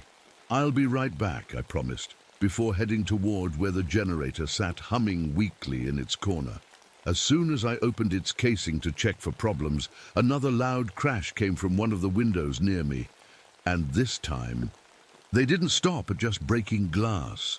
3 of those creatures lunged halfway into the room through different windows simultaneously, their long limbs clawing at furniture and walls as they screeched loudly enough to make my ears ache. Dropped what I was doing and grabbed another flare from my belt, the last one, and lit it quickly before tossing it toward them. The bright red light forced them back again temporarily, but not far enough to make me feel safe anymore. "Maya!" I shouted urgently over my shoulder. "Get ready to run!" "Maya, now!" I shouted, my voice cracking as the creatures clawed their way further into the cabin. She didn't hesitate this time. Clutching the lantern tightly to her chest, she bolted toward me, her small feet slipping slightly on the wooden floor. I grabbed her arm and pulled her behind me as one of the creatures lunged forward, its long, twisted limbs scraping against the floorboards. The flare in my hand was burning low now, the red light flickering weakly. The creatures seemed to sense it. They were growing bolder, inching closer with every second. Their glowing white eyes locked onto us, unblinking and cold. "We can't stay here," I muttered under my breath, my mind racing. The cabin was no longer safe. They'd breached our defenses, and it was only a matter of time before the lights failed completely. "Where do we go?" Maya asked, her voice trembling. I glanced around the room, my eyes landing on the back door. It led to a narrow trail that wound through the forest and eventually connected to an old fire lookout tower, about a mile away. If we could make it there, we'd have a better chance of holding them off, or at least surviving until daylight. "The fire tower," I said quickly. "We're going to the fire tower." Maya's eyes widened. "But it's dark outside." "No," I said firmly, "but we don't have a choice." She nodded reluctantly, gripping the lantern even tighter as I grabbed my rifle and slung it over my shoulder. I stuffed a flashlight into my pocket and took her hand. "Stay close to me," I said. "No matter what happens, don't let go." With one last glance at the creatures still clawing their way into the cabin, I threw open the back door and pulled Maya outside into the cold night air. The forest was pitch black except for the faint glow of the lantern in her hands and the flickering beam of my flashlight. We ran. The trail was narrow and uneven, twisting through dense clusters of trees that seemed to close in around us. The lantern's light cast long shadows on the ground, making it hard to tell what was real and what wasn't. Every sound, the crunch of leaves underfoot, the rustle of branches in the wind, set my nerves on edge. Behind us I could hear them, oncoming. The droning noise started again, low at first, but growing louder with each passing second. It seemed to echo through the trees, surrounding us on all sides. I glanced over my shoulder and saw them, shadows moving between the trees, their glowing eyes cutting through the darkness like headlights. "Faster," I urged Maya, pulling her along as she struggled to keep up. "I'm trying," she cried, her voice shaking with fear. The trail began to slope upward as we neared the fire tower. My legs burned with every step, but I didn't slow down. The creatures were closing in. I could feel them getting closer with every passing second. Finally, we broke through the tree line and into a small clearing at the base of the fire tower. The structure loomed above us like a skeleton against the night sky, tall and narrow with a single staircase winding up to a small cabin at the top. "Go!" I shouted, pushing Maya toward the stairs as I turned to face our pursuers. The first creature burst into the clearing just as she started climbing. Its long limbs moved unnaturally fast as it lunged toward me, its glowing eyes locked onto mine. I raised my rifle and fired a shot, not because I thought it would hurt it, but because I needed to slow it down. The sound of the gunshot echoed through the clearing, momentarily startling it enough for me to grab another flare from my belt. The very last one, and light it. The red glow flared up instantly, forcing the creature to recoil with an ear-piercing screech. "Keep going!" I shouted over my shoulder as I backed toward the stairs. Maya was halfway up now, her small figure illuminated by the lanterns. Glow as she climbed as fast as she could. Another creature emerged from the trees just as I reached the base of the stairs. A second shadowy figure with limbs that bent at impossible angles. I swung the flare toward it wildly, forcing it back just long enough for me to start climbing after Maya. The wooden stairs creaked under our weight as we ascended quickly toward the safety of the cabin at the top. When we finally reached it, Maya threw open the door and stumbled inside while I slammed it shut behind us and bolted it tightly. My heart was pounding so hard, it felt like it might burst out of my chest. "They're still out there," Maya whispered as she peered out one of the small windows. I nodded grimly. "I know." The creatures had gathered at the base of the tower. Now, dozens of them moving in eerie unison as they circled below us like predators stalking their prey.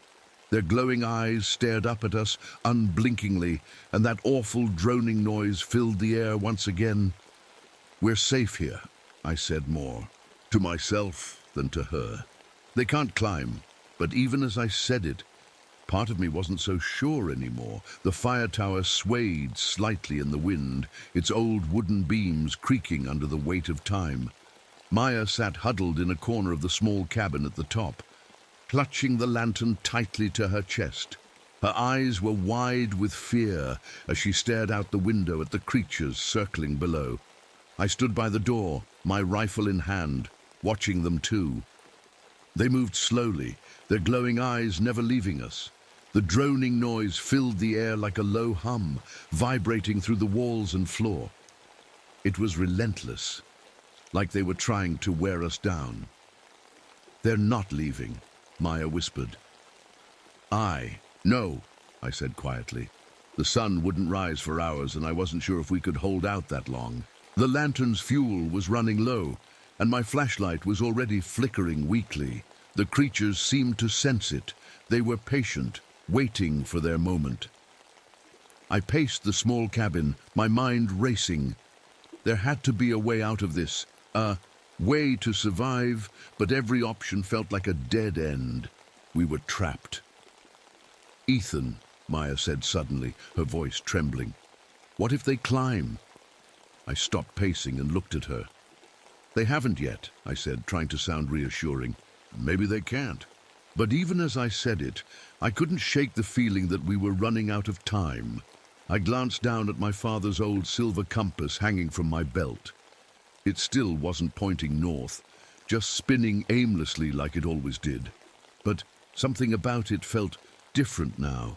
I couldn't explain it, but I felt drawn to it.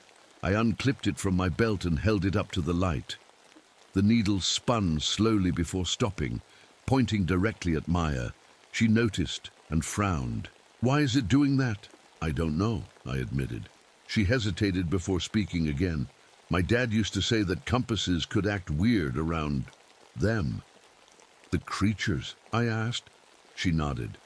"He said they mess with things like magnets or electricity." I stared at the compass for a moment longer before an idea began to form in my mind. A desperate, reckless idea that might be our only chance.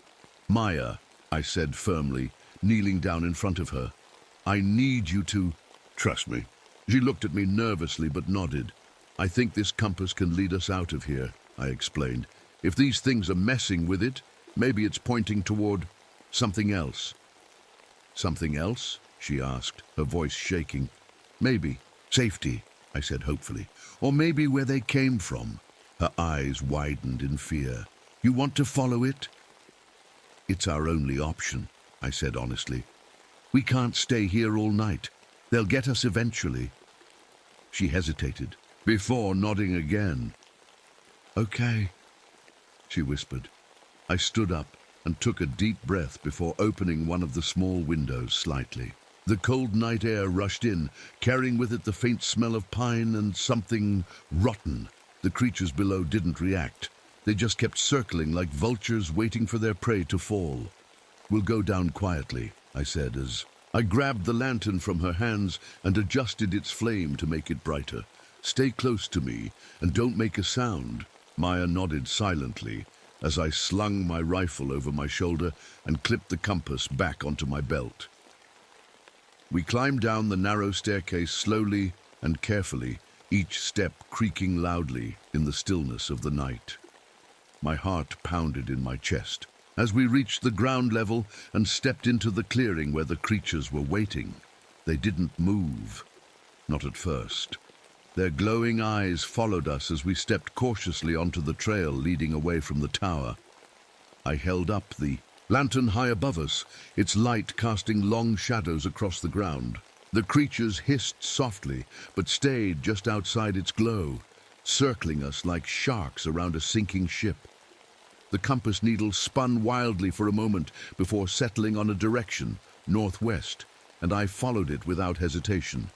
We moved, quickly but carefully through the forest, sticking close together as we navigated through dense clusters of trees and uneven terrain. The droning noise grew louder behind us as more creatures joined their ranks, but they still didn't attack. "They're following us," Maya whispered nervously. "I know," I said quietly. "Just keep moving." The compass led us deeper into the forest, farther away from any trails or landmarks I recognized, and into an area that felt wrong. The trees here were twisted and gnarled, like they'd been warped by centuries of storms or something worse. The air grew colder with each step we took, until frost began to form on the edges of leaves, despite it being springtime. Finally, we reached a small clearing where an old stone structure stood, a crumbling archway covered in moss and vines that seemed ancient beyond comprehension. The compass needle pointed directly at it, and then stopped spinning entirely for the first time in years.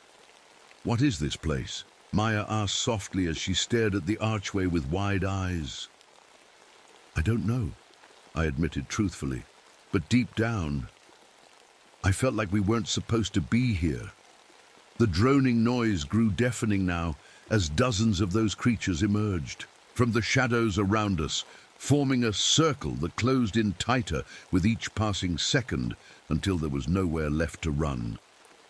"Maya," I said urgently as I handed her the lantern, "stay behind me." She nodded silently as I raised my rifle one last time, ready to make our final stand against whatever these things were. And then everything went dark.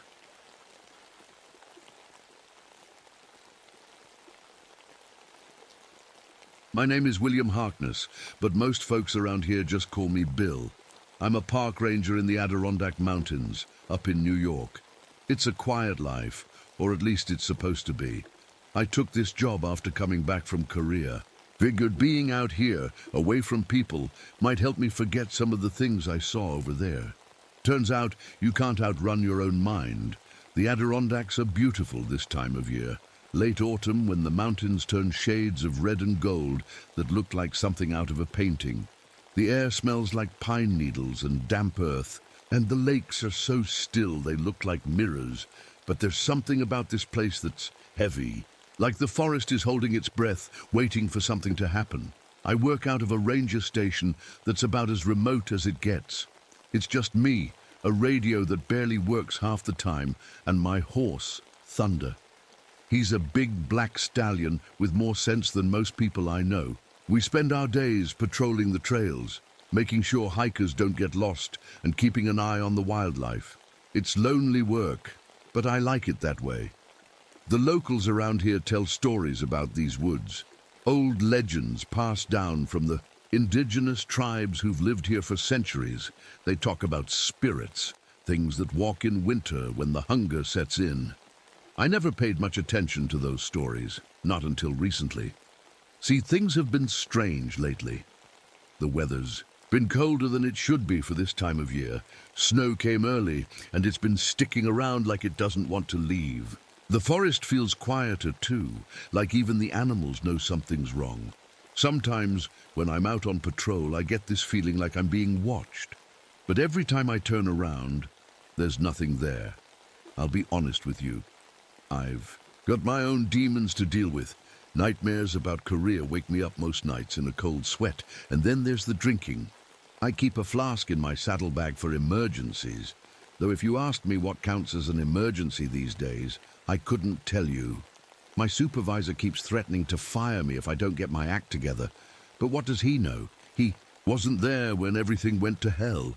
There's a picture I carry with me everywhere, a photo of my ex-wife and our little girl. Haven't seen them in years now.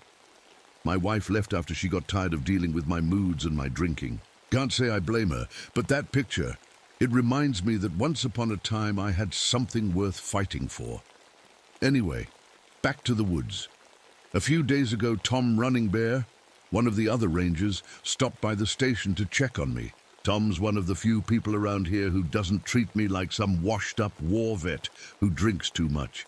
He grew up hearing all those old stories about this place and believes every word of them. The hungry season's coming. He told me that day, his voice low, like he didn't want anyone else to hear him, even though we were alone. What's that supposed to mean? I asked him. You'll see, he said before heading back out into the snow. At first I thought he was just messing with me, trying to scare me or something, but now I'm not so sure. The first time I noticed something was off, I was out on patrol with Thunder. It was early morning, and the frost on the ground sparkled like broken glass under the weak sunlight. We were riding through a stretch of old-growth pines, the kind that tower over you like ancient guardians. The air was so still, I could hear every creak of the saddle and every puff of Thunder's breath. That's when we found it, a deer carcass lying just off the trail. At first, I thought it was a wolf kill. Happens all the time out here, but when I got closer, something didn't sit right. The deer's body was torn open, but none of the meat had been touched. Just the organs, heart, liver, lungs, all gone. It didn't make sense. Wolves don't waste a kill like that. Thunder snorted and shifted nervously, his ears flicking back and forth. Easy, boy, I said, patting his neck. But truth be told, I felt it too. That prickling sensation at the back of my neck, like someone was standing just behind me. I scanned the trees but didn't see anything unusual. Still, I couldn't shake the feeling that we weren't alone. A few days later, things got stranger. I was back at the station one night, trying to fix myself some dinner. The radio crackled to life on the shelf behind me. It wasn't unusual. Sometimes we'd pick up chatter from other rangers or even hunters in the area. But this time it wasn't voices I recognized. At first, it sounded like static, but then I heard it, whispering, faint and garbled, like someone was speaking just out of earshot. I leaned closer, trying to make out what they were saying, but the words didn't make any sense. And then I heard my name. Bill. I froze. The voice was soft and low, almost familiar, but not quite. My stomach turned as a cold sweat broke out on my forehead. Bill, it said again, dragging out the word like whoever or whatever it was enjoyed saying it. I grabbed the radio and turned it off. The room fell silent except for the sound of my own breathing. The next morning, I tried to convince myself it had been a dream or maybe just my imagination playing tricks on me. But when I went out on patrol again, things only got worse. Thunder started acting strange, spooking at shadows that weren't there and refusing to go down certain trails we'd ridden 100 times before. At one point, he stopped dead in his tracks and wouldn't move no matter how much I urged him forward. His ears were pinned back and his whole body trembled like he'd seen a ghost. Fine, I muttered, turning him around. You win. That's when I saw them, footprints in the snow just off the trail. They were long and narrow, way too big to be human, but shaped like bare feet with clawed toes at the end. My heart thudded in my chest as I dismounted to get a closer look. The prints led deeper into the woods before disappearing into a patch of untouched snow. It didn't make any sense. There were no other tracks leading away from them. I told myself it was probably just an animal, a bear, or maybe even a moose. But deep down, I knew better. That night at the station, things got even more unsettling. Around midnight, I woke up to a scratching sound outside my cabin window. It wasn't loud, just faint enough to make me wonder if I'd imagined it. But when it didn't stop after a few minutes, I grabbed my flashlight and went to check. Snow outside was untouched, no tracks leading up to the window or anywhere near it. But as I stood there in the freezing cold, with my breath puffing out in front of me like smoke, I swear I felt eyes watching me from somewhere in the dark. I didn't sleep much after that. The next day brought more reports from locals, hunters, claiming they'd seen something tall and thin watching them from the tree line. Strange fires appearing and disappearing without explanation, animals going missing without a trace, and then there were the voices. People started saying they'd heard loved ones calling their names from deep in the woods, even though those loved ones were miles away or long dead. By now, even Thunder seemed on edge all the time, his ears constantly swiveling as if he could hear things that I couldn't. I tried to tell myself there had to be a logical explanation for all of this. That maybe it was just an early winter messing with everyone's heads, or some kind of mass hysteria spreading through town. But deep down, I knew something wasn't right. Something was out there in those woods, watching, waiting. A few days after Tom's visit, the call came in. A hunting party, 5 men from a nearby town, had gone missing up near Devil's Hollow. They'd been out there for 2 days, and no one had heard from them. Their families were worried sick. My supervisor radioed me, told me to organize a search and rescue. I didn't have much choice. It was my job, after all. I saddled up Thunder and met up with 3 of the junior rangers, Martinez, Peterson, and Collins.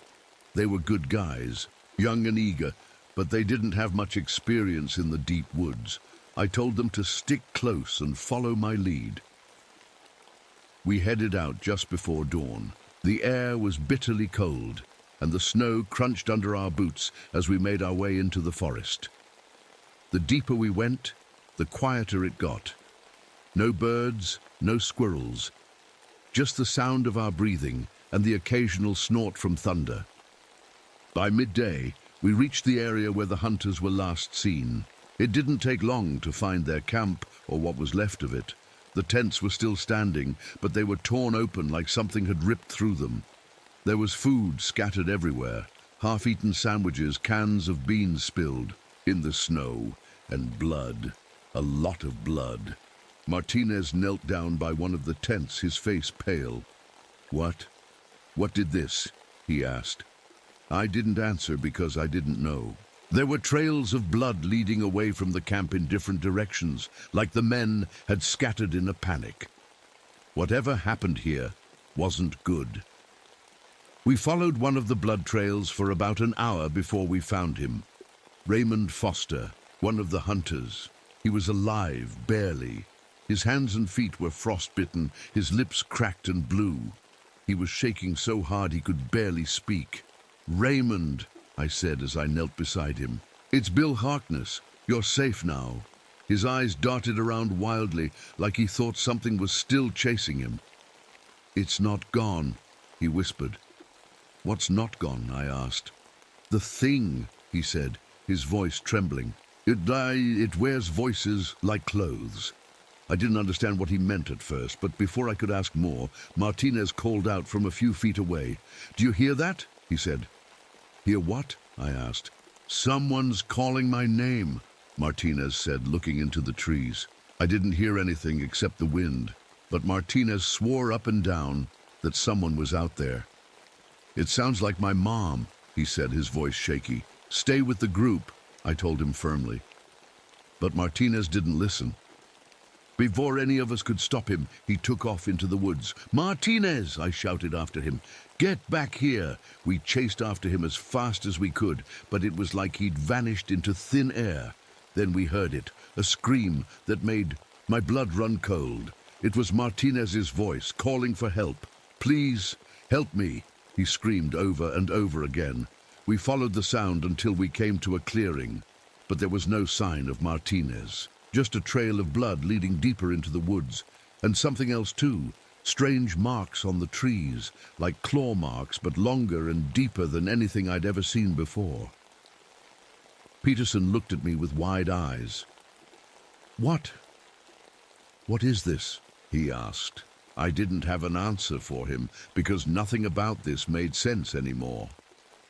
That night, we made camp with Raymond Foster, huddled by the fire for warmth. He barely spoke, except to mutter about the thing that had attacked them. "It started with animal sounds," he said quietly as we sat around the fire. "Like wolves or owls, but wrong somehow." "What do you mean, wrong?" Collins asked.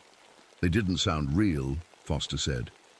"And then it started using our voices."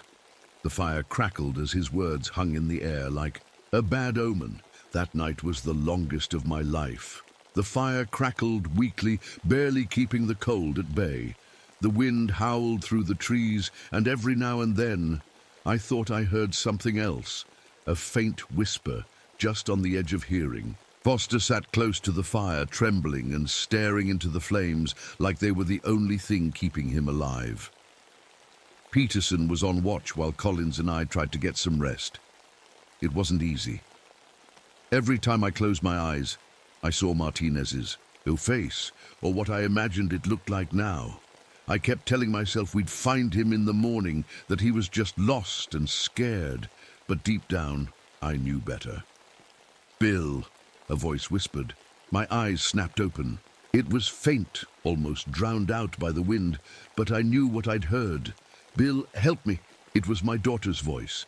I sat up straight, my heart pounding in my chest. It didn't make sense. She was hundreds of miles away, safe with her mom.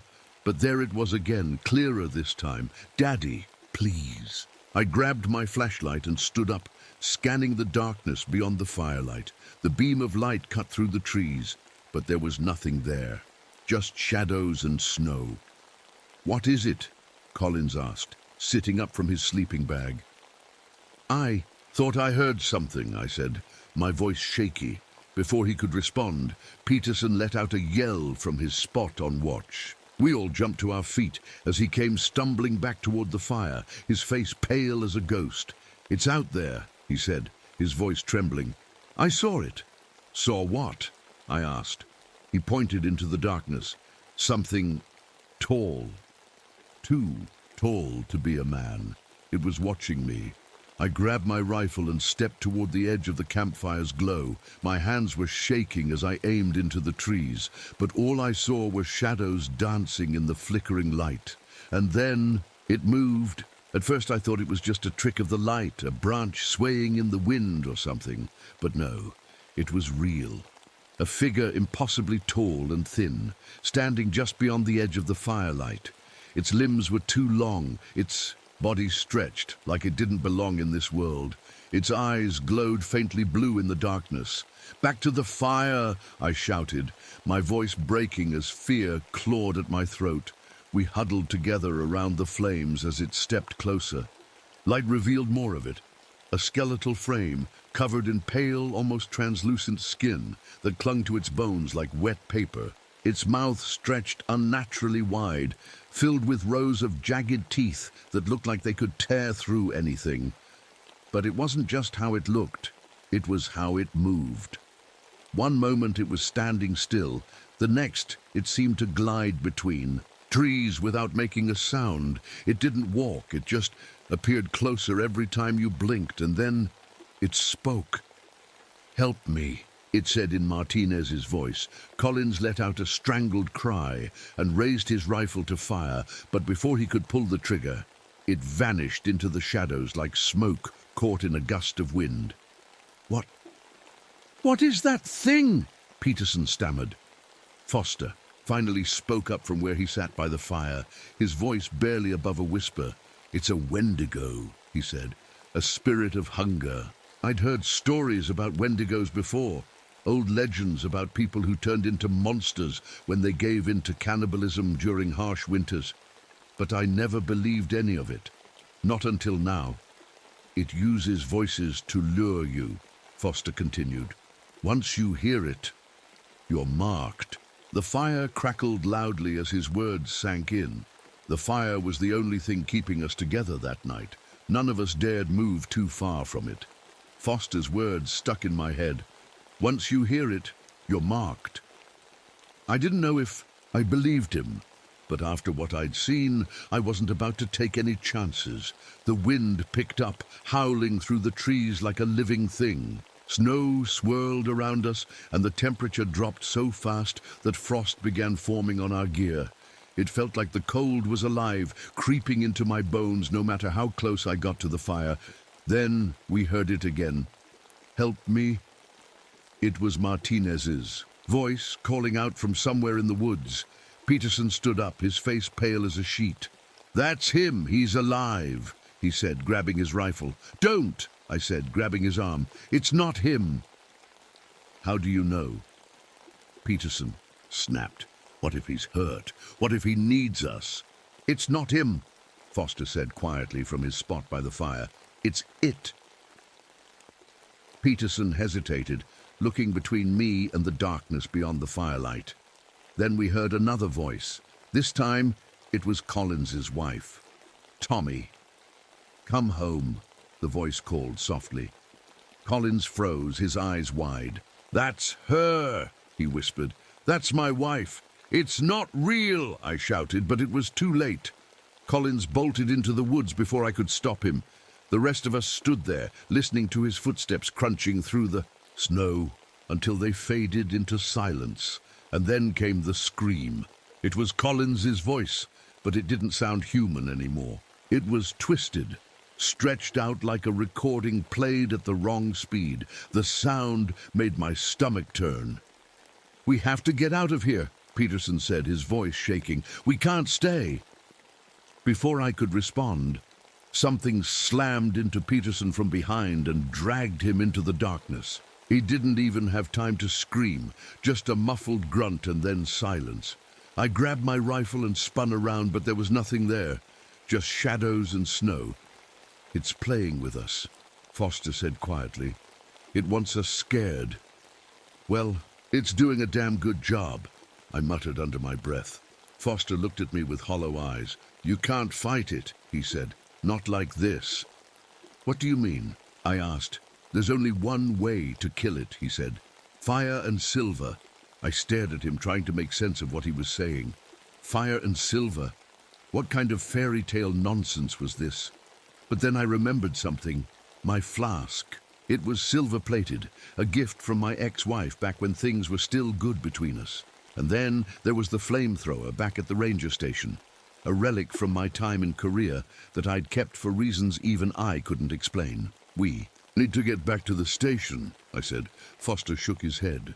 "You won't make it," he said, "not with that thing out there." "We don't have a choice," I said firmly. Foster looked at me for a long moment before nodding. "I'll distract it," he said. "What?" "No," I said. "You'll die." "I'm already dead," he said quietly, holding up his frostbitten hands. "It marked me days ago. There's no saving me." Before I could stop him, Foster stood up and walked into the darkness without another word. I don't know how long I waited after that. Maybe minutes, maybe hours. But eventually, the screams started again. Foster's voice echoed through the forest, drawing the creature away from our camp. I didn't waste any time. Grabbing what little gear I had left, I climbed onto Thunder and rode as fast as I could back toward the ranger station. The blizzard hit hard as we rode through the trees. Snow whipped at my face, and Thunder struggled to keep moving through the drifts. Every now and then, I thought I saw something moving in the shadows, blue eyes watching me from between the trees, but I didn't stop. When we finally reached the station, I jumped off Thunder and ran inside, slamming the door behind me. My hands were shaking as I grabbed the flamethrower from its spot in the corner and checked to make sure it still worked. Then came the scratching at the door. At first it was faint, just a soft scrape of claws against wood. But then it grew louder, more insistent. "Bill," a voice whispered from outside. It sounded like my daughter again. "Daddy, let me in."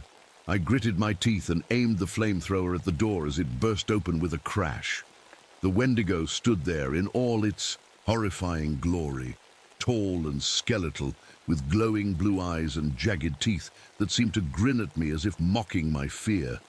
I didn't give it a chance to move. Pulling the trigger on the flamethrower, I sent a jet of fire straight at it. The creature let out an unearthly scream, a sound like dozens of voices crying out in pain all at once, as flames engulfed its body. But it wasn't enough.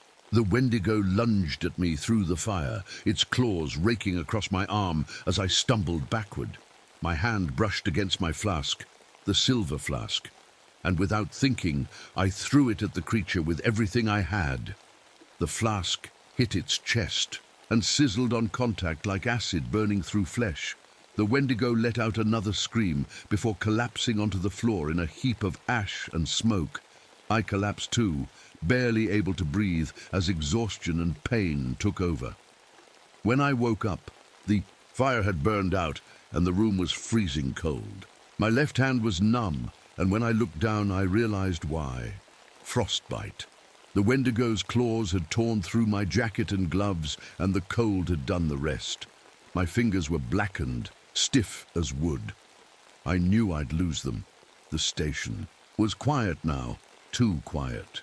The only sound was my own ragged breathing and the faint crackle of ash where the Wendigo had fallen. There wasn't much left of it, just a pile of charred bones and soot on the floor.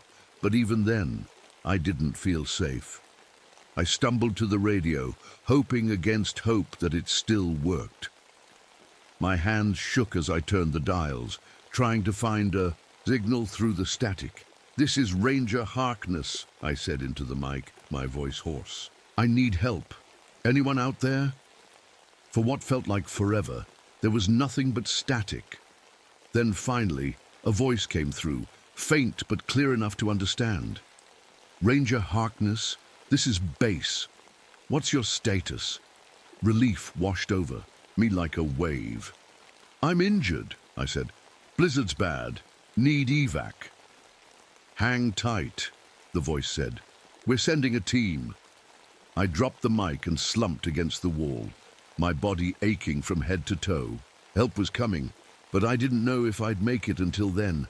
The hours dragged by as I waited.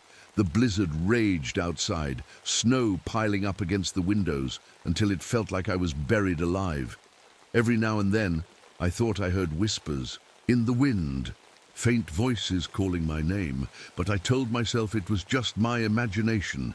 When the rescue team finally arrived 2 days later, they found me half frozen and barely conscious. They bundled me into a sled and hauled me out of there while Thunder followed close behind, his breath steaming in the icy air.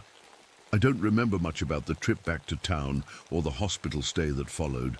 They told me later that I'd lost 3 fingers to frostbite and nearly died from exposure. But none of that mattered to me, not after what I'd seen. The doctor said it was trauma, that my mind had made up stories to cope with the stress of being stranded in a blizzard. But they didn't see what I saw. They didn't hear the voices or feel that thing's claws tearing into them. After they discharged me from the hospital, I went back to my cabin near the station. Not because I wanted to, but because something inside me needed answers. I started reading everything I could find about Wendigos, old legends, survivor accounts, anything that might explain what happened out there. Tom Running Bear came by one day while I was packing up my things. "You survived," he said simply. "Barely," I replied. He nodded like he'd expected that answer. "You know it's not over," he said after a long pause. "What do you mean?" I asked. "The Wendigo doesn't just go away," he said quietly. "Once it marks you, it never really leaves." I didn't know how to respond to that, so I just nodded and went back to packing. That night, as I sat by the fire in my cabin, I thought about everything that had happened. The voices, the footprints, Foster's sacrifice, Collins and Peterson, Martinez, all gone because of that thing. I thought about my daughter too, the sound of her voice calling for me in the woods, even though she wasn't there. Was it really just a trick? Or was there something more to it? As the fire burned low and shadows crept across the walls, I noticed something strange on the window pane, a pattern forming in the frost. At first, it looked like random lines and swirls, but then it became clear: antlers. I stared at it for what felt like hours before finally grabbing my bag and heading for the door. As much as part of me wanted to stay and fight whatever might come next, another part of me knew better. Some things aren't meant to be fought, not by people like me anyway. Now, wherever I go, I carry 2 things with me at all times: a lighter and silver bullets, in case that thing ever comes back. Because if there's one thing I've learned from all this, it's that some monsters are real.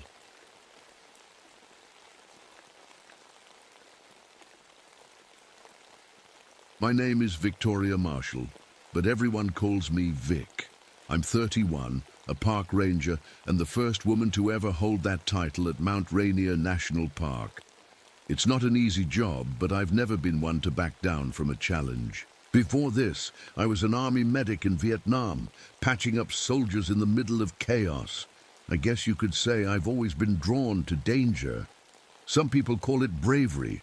My ex-husband called it recklessness. Maybe it's a bit of both. Mount Rainier is breathtaking, alpine meadows full of wildflowers, towering pine trees that seem to touch the sky, and valleys so deep they look like they go on forever. But lately, something feels off. The summer, air is crisp and clear most days, yet thick fog keeps rolling in out of nowhere. It's not normal, not here, not this time of year. Even the weather monitoring equipment at my observation post can't explain it. I transferred here from Yosemite a few months ago, and I'm still learning the terrain. The ranger station sits at 5,000 feet above sea level, with a view that could make anyone believe in magic. But lately, that magic feels more like a warning. The wildlife seems normal, mountain goats grazing on rocky slopes, eagles soaring overhead, but there's this quietness, like the forest is holding its breath. I've been hearing strange reports from hikers, howling echoing across the valleys during clear afternoons, fog that seems to follow them on trails, and even whispers in the wind when no one else is around. At first, I chalked it up to nerves or imagination. People get spooked in the wilderness sometimes, but then came the missing hikers.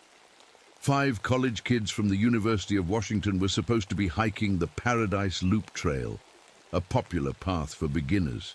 They never came back. Their families reported them missing 2 days ago, and now it's up to me to figure out what happened. I organized a search team with 2 other rangers. Jackson, who's been here for years and knows every trail by heart, and Powell, who's newer but eager to prove himself. We're heading out at sunrise tomorrow to retrace their steps. Before bed tonight, I flipped through my field journal, a habit I picked up in Vietnam to keep my thoughts straight. I wrote down everything unusual about this place. The fog patterns, the electromagnetic interference messing with our radios, and even some old pictographs I found in nearby caves showing wolf-like figures standing upright.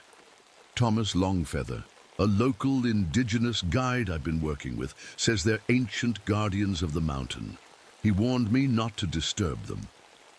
I don't believe in ghosts or spirits, or at least I didn't before coming here. But something about his words stuck with me. Shadow, my timber wolf hybrid, who's been my companion for years, curled up at my feet as I finished writing. He's been restless lately too, growling at empty spaces and pacing near windows when the fog rolls in. Tomorrow will be hard. I can feel it in my bones, but I've faced worse before. Whatever's out there, I'll find those kids, or figure out what happened to them. As I turned off the lamp and climbed into bed, Shadow let out a low growl toward the window, where fog was starting to gather again. My stomach tightened as I whispered to myself, "It's just weather, right?" The next morning, the sun was just beginning to rise as we set out. The air was cool, and the fog clung to the ground like a thin gray blanket.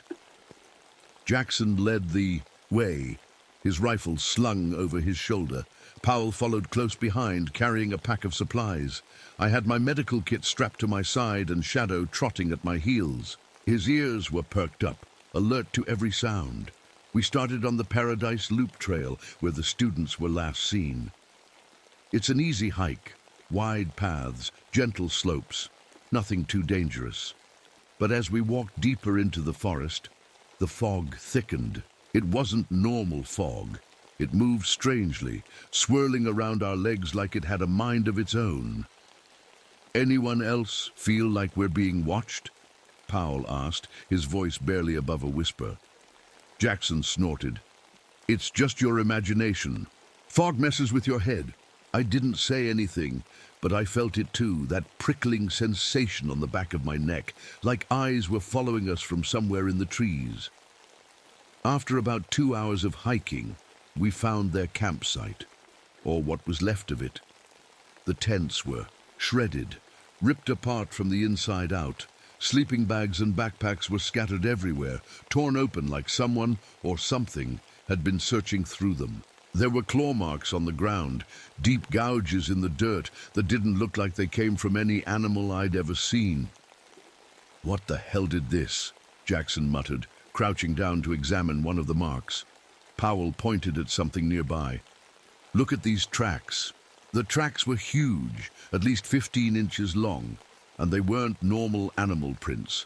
They looked canine at first glance, but some of them had a strange shape, like whatever made them had been walking on 2 legs part of the time. Shadow growled, low in his throat, his hackles rising as he sniffed the air. I put a hand on his back to calm him, but my own heart was racing. We kept searching the area and found more disturbing clues. A camera was lying half buried in the dirt near one of the tents. The film inside was still intact, so I pocketed it to develop later. We also found a journal belonging to one of the students, a girl named Emily. The entries started off normal, descriptions of their hike, jokes about how one of their friends kept tripping over roots. But then they got darker. She wrote about feeling like they were being followed, hearing strange howling at night, and seeing shadows moving in the fog. Her last entry sent chills down my spine. They walk like men, but move like wolves. They're herding us somewhere. As I read those words aloud to Jackson and Powell, a cold wind blew through the trees, making the fog swirl around us even thicker than before. We followed a faint blood trail leading away from the campsite and into a dense part of the forest where no official trails existed. The trees grew closer together here, their branches twisting overhead like skeletal fingers, blocking out what little sunlight there was. Eventually, we came to an opening in the trees where there was a cave entrance I'd never seen before, not on any map or during any of my patrols. The blood trail led straight inside. Jackson hesitated at the entrance. "This doesn't feel right," he said, gripping his rifle tighter. He wasn't wrong. It didn't feel right at all. The air coming from inside was cold and damp, and there was an odd smell, like wet fur mixed with something metallic. But we couldn't turn back now. Those kids were out there somewhere, or at least we hoped they were, and it was our job to find them. Taking a deep breath to steady myself, I stepped into the cave with Shadow by my side. Jackson and Powell followed close behind. The darkness swallowed us whole. The cave was colder than I expected, the kind of cold that sinks into your bones. Our flashlights barely cut through the darkness, the beams bouncing off damp stone walls covered in moss. The air smelled worse the deeper we went, like something had been rotting in there for a long time. Shadow stayed close to me, his ears twitching at every little sound. I could feel his tension, and it only made mine worse. Jackson and Powell were quiet behind me, their footsteps echoing softly in the narrow tunnel. We didn't have to go far before we found something. At first, it looked like a pile of sticks arranged in some kind of pattern. But as I got closer, I realized they weren't sticks. They were bones. Animal bones, mostly, but some looked bigger. Human-sized. "Jesus," Powell whispered, his voice shaking. "What is this?" I didn't answer because I didn't know. The bones were arranged in strange shapes, circles, spirals, even something that looked like a star. It wasn't random. Someone, or something, had put them there on purpose. Jackson muttered under his breath, "This isn't right. We should get out of here." But before we could decide what to do next, we heard it. A low growl coming from somewhere deeper in the cave. It wasn't Shadow. This sound was deeper, rougher, and it echoed off the walls like it was coming from everywhere at once. We froze, our flashlights darting around the cave as we tried to figure out where the sound was coming from. The growling stopped for a moment, replaced by a strange shuffling noise. Then came the howling, a long, mournful sound that made my stomach twist into knots. "Vic," Jackson said quietly, "we need to leave." I nodded, but before we could move, Powell stepped forward toward one of the tunnels branching off from the main chamber. "Wait," he said. "Do you hear that? It sounds like someone crying." I strained my ears and heard it too. A faint sound like sobbing coming from deeper inside. It could have been one of the missing kids, or it could have been something else entirely.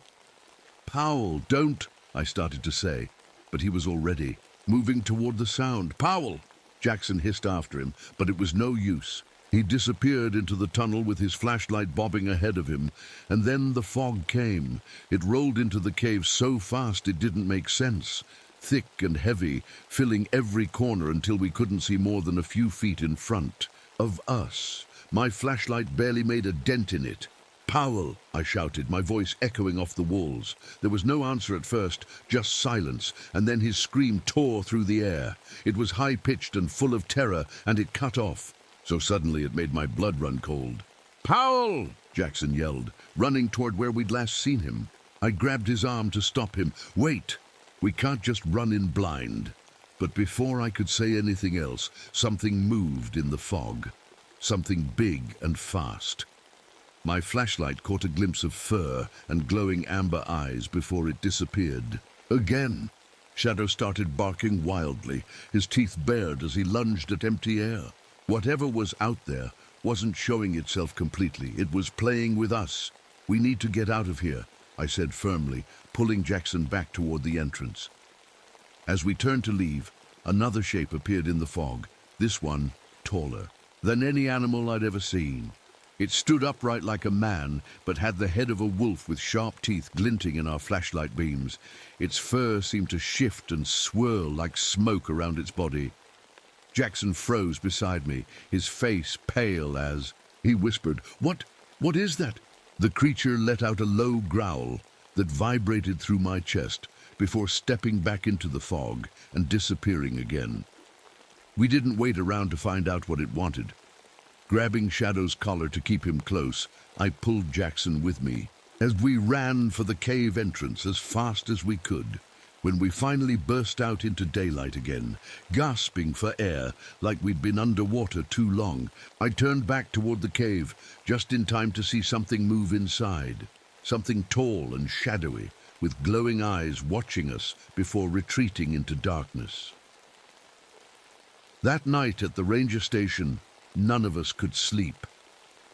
Powell was gone, dead, or worse, and whatever had taken him wasn't any animal I'd ever heard of. Shadow wouldn't stop pacing by the windows, growling at nothing while fog gathered outside again. I sat at my desk, with Emily's journal open in front of me, and developed the film from her camera using our small darkroom setup. The photos were blurry but unmistakable, tall figures standing at the tree line with glowing eyes reflecting back at the lens. My hands shook as I looked at them because now I knew. Whatever those things were, they weren't human. That night the fog came in heavier than ever. It surrounded the ranger station like a living thing, pressing against the windows and walls. Shadow wouldn't stop growling, pacing back and forth near the door. His ears were pinned back, his tail stiff, and I'd never seen him so agitated. Jackson was sitting at the table, his rifle resting across his lap. He hadn't said much since we got back from the cave. I could tell he was shaken. Powell's screams still echoed in both of our heads, but he was trying to keep it together. I was flipping through Emily's journal again, hoping to find something we'd missed. Her words felt like they were staring back at me. They walk like men, but move like wolves. They're herding us somewhere. The radio crackled suddenly, breaking the silence. I grabbed it, hoping for backup or even just some normal human voice on the other end. "Hello, this is Ranger Marshall at Mount Rainier Station," I said quickly. "We need immediate assistance. Missing hikers, possible animal attack." Static hissed back at me, followed by something that made my blood run cold. A long, low howl. Jackson stood up fast, his chair scraping across the floor. "What was that?" Before I could answer, Shadow started barking wildly at the window nearest. To the door. I grabbed my flashlight and shone it outside, but all I could see was fog swirling around like smoke caught in the wind. Then came the scratching, a slow, deliberate sound like claws dragging across wood. It wasn't just one spot. It was everywhere.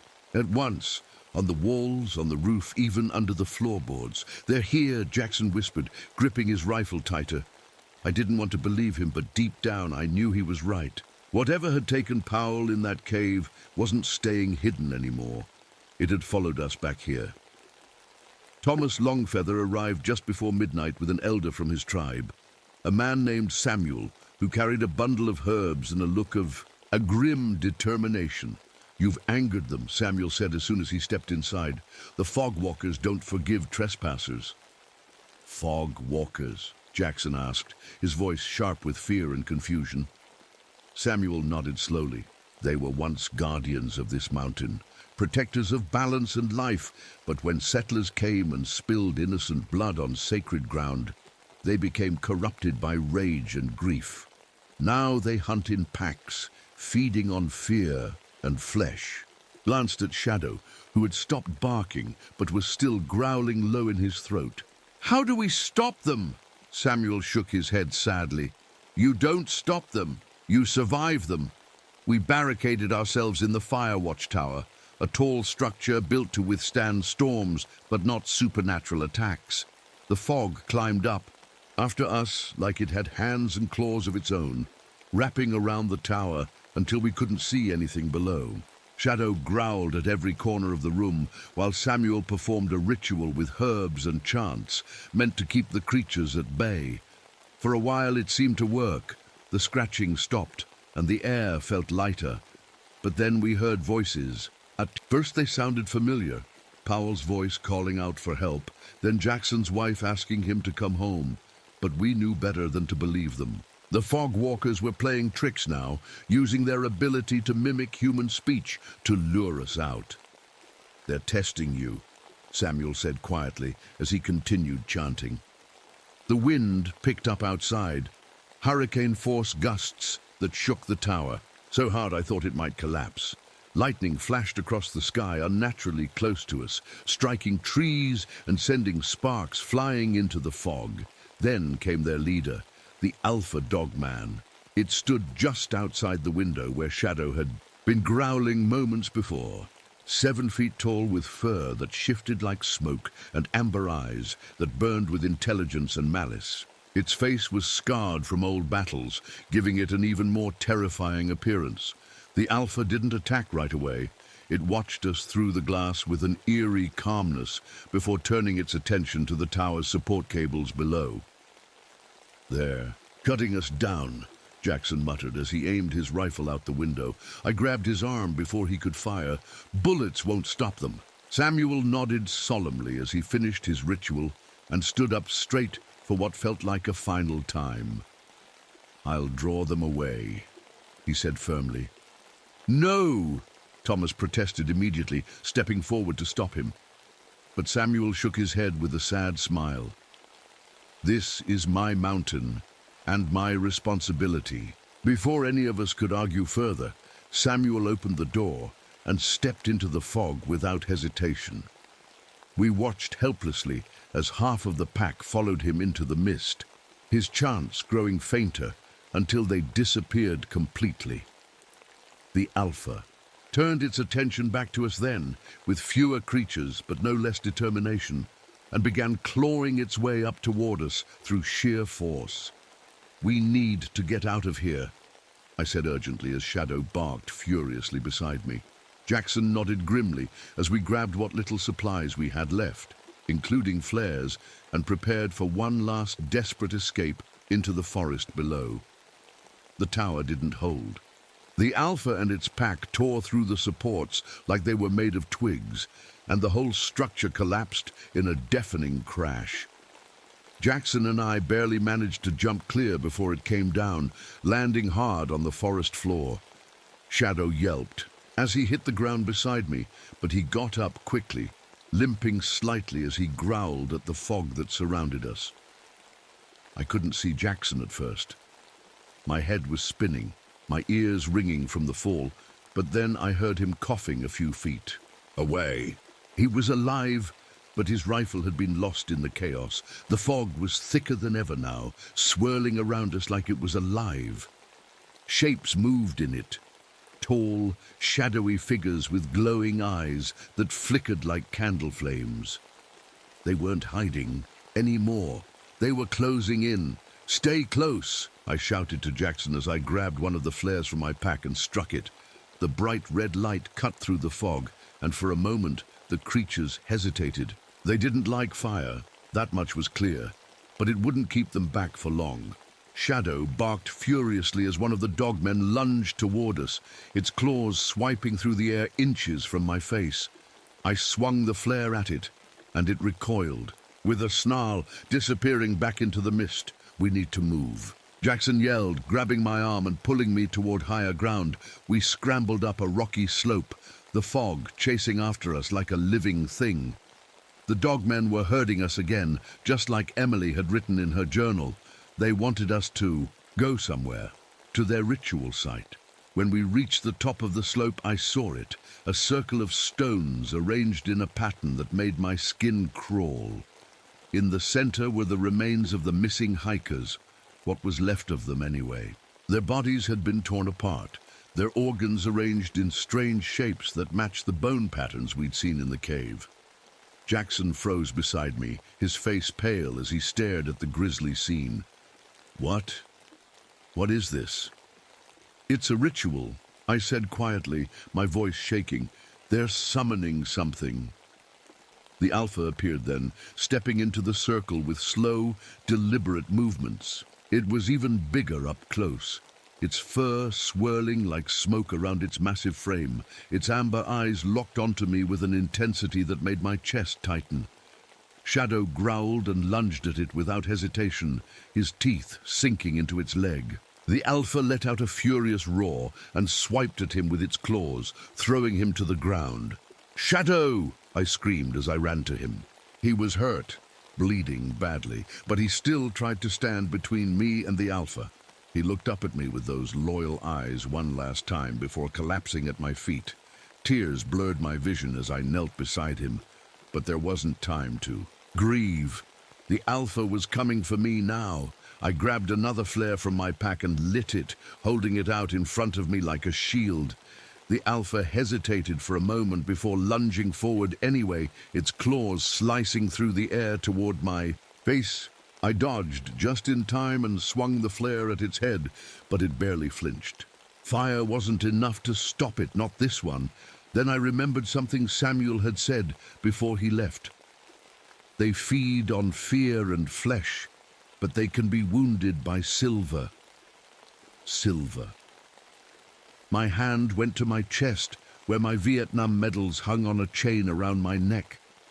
They were silver-plated, not pure silver, but maybe it would be enough. As the Alpha lunged again, I ripped the chain off my neck and wrapped it around my hand like brass knuckles.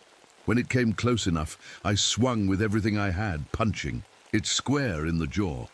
The reaction was immediate. It let out a howl that shook the trees around us and stumbled backward like it had been burned. The silver worked. It hurt them, but I wasn't done yet.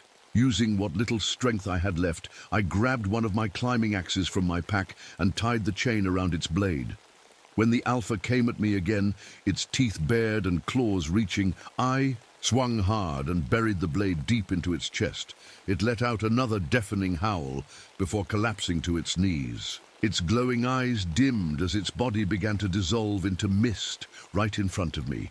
But not before one last swipe of its claws caught me across my side, sending me tumbling backward off the cliff edge behind me. I hit the river below hard enough to knock all the air out of my lungs. The cold water dragged me downstream as I fought to stay conscious. My vision blurred as darkness closed in around me. When I woke up, I was lying on a riverbank. My body felt broken. Every muscle ached, and my side throbbed where the Alpha had clawed me. The sound of rushing water filled my ears, and for a moment I thought I was still dreaming. But the cold mud beneath my fingers told me it was real.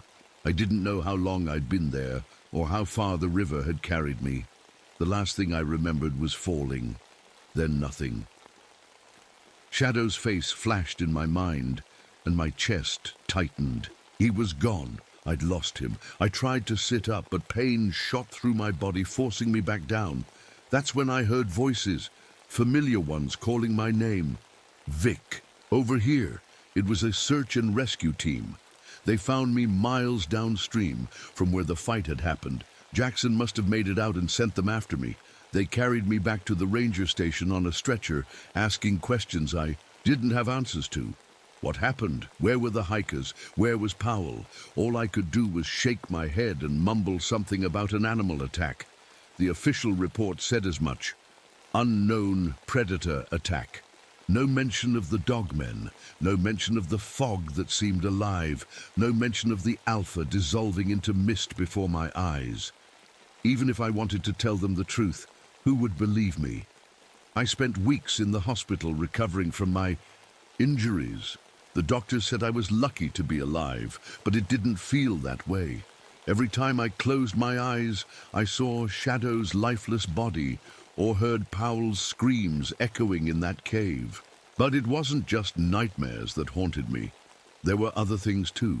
Strange things. The first time it happened, I thought it was just my imagination. A thin layer of fog appeared in my hospital room one night, even though the windows were closed. It clung to the floor like smoke from a fire, swirling around my bed before disappearing as quickly as it came. Then there were the changes in me. My teeth felt sharper when I ran my tongue over them, and my fingernails had started to harden into something almost claw-like. At first, I thought it was some kind of infection from the Alpha's wound, but deep down, I knew better. The dogmen hadn't just hurt me. They'd marked me somehow, changed me. One night, when the fog outside was so thick it swallowed everything beyond the hospital window, I decided I couldn't stay there any longer. The doctors said I needed rest and therapy for PTSD, but they didn't understand what was really happening to me. I packed what little I had and left without telling anyone. The fog seemed to follow me as I walked out into the night, silent and heavy, wrapping around me like an old friend. I didn't know where I was going or what would happen next. All I knew was that I couldn't stay in one place for long, not with whatever this was growing inside me. Before leaving town completely, I stopped by the ranger station one last time to pick up something important, a motion-triggered camera I'd set up near the cave before everything went wrong. When I developed the film later that night in a cheap motel room miles away from Mount Rainier, what I saw made my blood run cold all over again. The photos showed figures moving through the fog, tall and bipedal with glowing eyes that stared directly into the lens before dissolving into mist. In one of the final shots, there was something else too, a reflection of myself standing in the fog, but it wasn't quite me. My eyes were glowing amber. I don't know what's happening to me, or how much time I have left before whatever this is takes over completely, but one thing is certain, I can't go back to being who I was before. The dogmen didn't just take those hikers or Powell or Shadow, they took part of me too. And now they're inside me somehow. I've started mapping fog patterns across the Pacific Northwest from wherever I can find shelter, cheap motels, abandoned cabins, anywhere off-grid where no one will ask questions about why my nails look like claws or why fog seems to follow me everywhere I go. Sometimes at night, when everything is quiet and still, I catch myself staring into mirrors longer than normal, watching as my pupils narrow into slits or as faint wisps of mist curl around my shoulders like smoke. I don't know how much longer I can fight this, or if I even want to anymore. The last entry in my journal reads, "They walk like men but move like wolves." Now, so do I.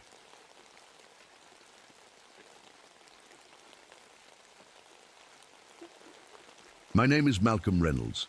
I'm 35 years old, and I work as a park ranger at Carlsbad Caverns National Park in New Mexico.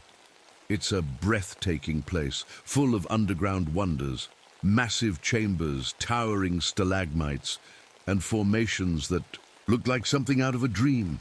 But for me, it's also a nightmare. You see, I wasn't always a park ranger. Before this, I was a soldier in Vietnam. My job was, well, they called us tunnel rats. We crawled into those dark, narrow Viet Cong tunnels to clear them out. I don't need to tell you how dangerous that was. One wrong move and you'd be buried alive, or worse. I almost didn't make it out of one of those tunnels, and ever since then, I've had this thing. Claustrophobia. Small spaces make my chest tighten up like a vice. But here I am, working at one of the largest cave systems in the world. Go figure. I mostly stick to above-ground duties, trail maintenance, guiding tourists around the safer parts. Of the caves, the deeper sections, no thanks. That's where the real darkness lives. Not just the kind you can see with your eyes, but the kind you feel in your gut. A few weeks ago, something strange happened. During routine maintenance, one of our teams accidentally broke through into a new chamber, a part of the cave system no one had ever seen before. At first, it seemed like a big discovery. There were these ancient petroglyphs on the walls, drawings of tall, thin figures with long arms and legs. Creepy-looking things. But then the bats started acting weird. Entire colonies abandoned their roosts overnight. And at night, some of us started hearing this low humming sound coming from deep in the caves. It wasn't loud, but it made your bones vibrate if you stood still long enough. Things got worse when a geological research team went missing last week. 6 scientists had gone down to study the new chamber for 3 days. They were supposed to check in every evening by radio, but on their second night, nothing, just static. Then there was this garbled transmission, screaming, something scraping against stone, and silence. The park was in chaos after that. The higher-ups wanted answers, but didn't want to scare off tourists, so they kept it quiet and called for a recovery team. That's where I come in. I wasn't exactly thrilled about leading this mission. Crawling back into dark tunnels wasn't my idea of fun, not after everything I'd been through, but they didn't give me much choice. They said my experience made me the best man for the job, so here I am again, packing up my gear and trying not to think about what might be waiting for us down there. The recovery team was small, just me and 3 other rangers, Dawson, Ortiz, and Howard. Dawson was young and eager, probably too eager for his own good. Ortiz was sharp as a tack and had been working these caves longer than anyone else on staff. Howard, well, let's just say he wasn't thrilled about being here either.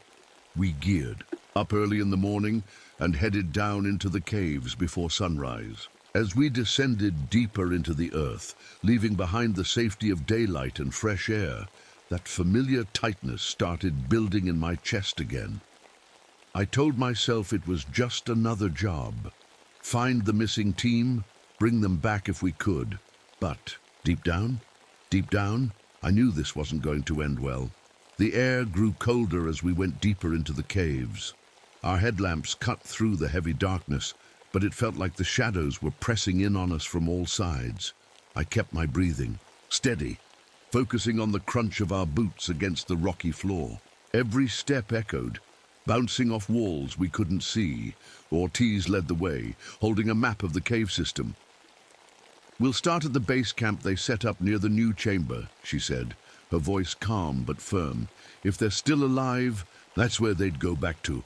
I didn't say anything. I was too busy trying to keep my nerves in check. My hands were already sweating inside my gloves. Dawson, on the other hand, couldn't stop talking. "Man, this is wild," he said, his voice a little too loud for comfort. "A whole new chamber. Imagine what's down here. Fossils, minerals, who knows, maybe even treasure." Howard shot him a glare. "Treasure? We're looking for 6 missing people, kid. Keep your head on straight." Dawson muttered an apology and fell quiet after that. I was grateful for the silence. It gave me time to think, or maybe that wasn't such a good thing after all. My mind kept drifting back to Vietnam, to those tunnels and the suffocating darkness. I shook my head and forced myself to focus on the present. After what felt like hours, we reached the base camp, or what was left of it. The tents were still there, but they'd been torn apart like something had ripped through them in a frenzy. Equipment was scattered everywhere, broken radios, overturned tables even, a few shattered flashlights. "What the hell happened here?" Howard muttered, kneeling to pick up a torn backpack. Ortiz pointed her flashlight at the ground. "Blood," she said quietly. I followed her beam of light and saw it. A dark stain smeared across the rocky floor, leading away from the camp and into one of the tunnels. My stomach turned at the sight of it. Dawson crouched down near one of the tables and picked up a notebook. "Looks like one of their journals," he said, flipping through it carefully. His face went pale as he read aloud. "Moving shadows, eyes in the walls. Something's watching us." He looked up at us, his voice shaking now. "What does that mean?" No one answered him. I didn't want to admit it out loud, but I felt it too. That creeping sensation that we weren't alone down here. As we followed the blood trail deeper into the tunnels, things only got stranger. We found more abandoned equipment, cameras with shattered lenses, notebooks with pages torn out, but no sign of the scientists themselves. Ortiz stopped suddenly and knelt by a pile of dirt and rock near one wall. "Look at this," she said, brushing away some of the debris to reveal a strange carving in the stone beneath it. a long-limbed figure with hollow eyes and arms stretched out like it was reaching for something. Or someone. Dawson took a step back, his voice barely above a whisper now. That's just like those petroglyphs they found in the new chamber. Ortiz nodded grimly, but didn't say anything else. I could feel my pulse pounding in my ears as we pressed on, following that awful trail deeper into the earth. Then we found Dawson, or what was left of him. He'd wandered ahead while we were examining another piece of equipment, just for a second. But when we caught up to him, he wasn't standing anymore. He was part of the wall. His body was fused halfway into solid rock, like he'd been swallowed by it mid-step. His eyes were open, darting around wildly in pure terror, but he couldn't move anything else, not even his mouth to scream. "Oh my God," Ortiz whispered, backing away slowly. Howard raised his rifle instinctively, though I wasn't sure what he thought he could shoot at. "We have to get him out." Dawson's voice cracked as he stepped forward. "No!" Howard barked back sharply before turning to me with wide eyes full of panic. "What now?" I froze. My mind couldn't process what I was seeing. Dawson, alive, but trapped halfway in the rock like the cave itself had swallowed him. His eyes darted around frantically, pleading for help, but his body was completely still, fused into the stone. Ortiz was the first to snap out of it. "We have to do something," she said, her voice trembling but determined. She reached out to touch him, but I grabbed her arm. "Don't," I said, sharply. She looked at me like I'd lost my mind. "We can't just leave him like this." I didn't know what to say. I didn't even know what to think. This wasn't natural. It couldn't be. People don't just merge with rock. Howard stepped forward, his rifle still raised. "He's suffering," he said quietly. "We can't leave him like this." "No," Ortiz snapped, standing between Howard and Dawson. "We don't even know what's happening to him. There has to be a way to save him." While they argued, I took a step closer to Dawson, trying to ignore the pounding in my chest. His eyes locked onto mine, wide and terrified, and I could see tears streaming down his face. I wanted to help him, I really did, but how? What could we possibly do? Then I heard it, a faint scraping sound, like stone grinding against stone, coming from somewhere deeper in the tunnel. It was slow at first, almost rhythmic, but it was getting louder, closer. "Do you hear that?" I whispered, cutting through their argument. They fell silent, and we all listened. The sound was unmistakable now. Something was moving in the darkness ahead of us. Howard took a step back, his grip tightening on his rifle. "What the hell is that?" Before anyone could answer, it appeared. At first, it looked like part of the wall was shifting, like the rock itself was alive. But then it stepped into the beam of my flashlight. My breath caught in my throat as I saw it clearly for the first time. A tall, thin figure with impossibly long limbs and skin that seemed to shimmer and change color to match its surroundings. It didn't have eyes, at least not that I could see, but its head tilted toward us like it could sense us anyway. Its movements were slow and deliberate as it stepped closer, its joints bending in ways that made my stomach turn. And then it opened its mouth, or what I thought was its mouth. The slit ran all the way down its torso, lined with rows of jagged crystalline teeth that glinted in the light. No one moved. No one breathed. Then Howard broke the silence.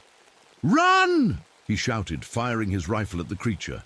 The gunshots echoed through the tunnel, deafening in the confined space, but they didn't seem to hurt it at all. The bullets hit its body and just disappeared, like they were being absorbed into the rock. The creature lunged forward with impossible speed, its long arms reaching for Howard as he tried to reload. Before any of us could react, it grabbed him by the legs and dragged him toward a narrow crevice in the wall. "Help me!" Howard screamed, kicking and struggling as he disappeared inch by inch into the crack that was far too small for a human body. I grabbed Ortiz and pulled her back as Howard's screams were cut off abruptly, leaving only silence behind. We stood, there for what felt like an eternity, staring at the empty space where Howard had been just moments ago. What? What just happened? Ortiz whispered finally. I shook my head slowly. I don't know, I admitted. My voice sounded hollow, even to me.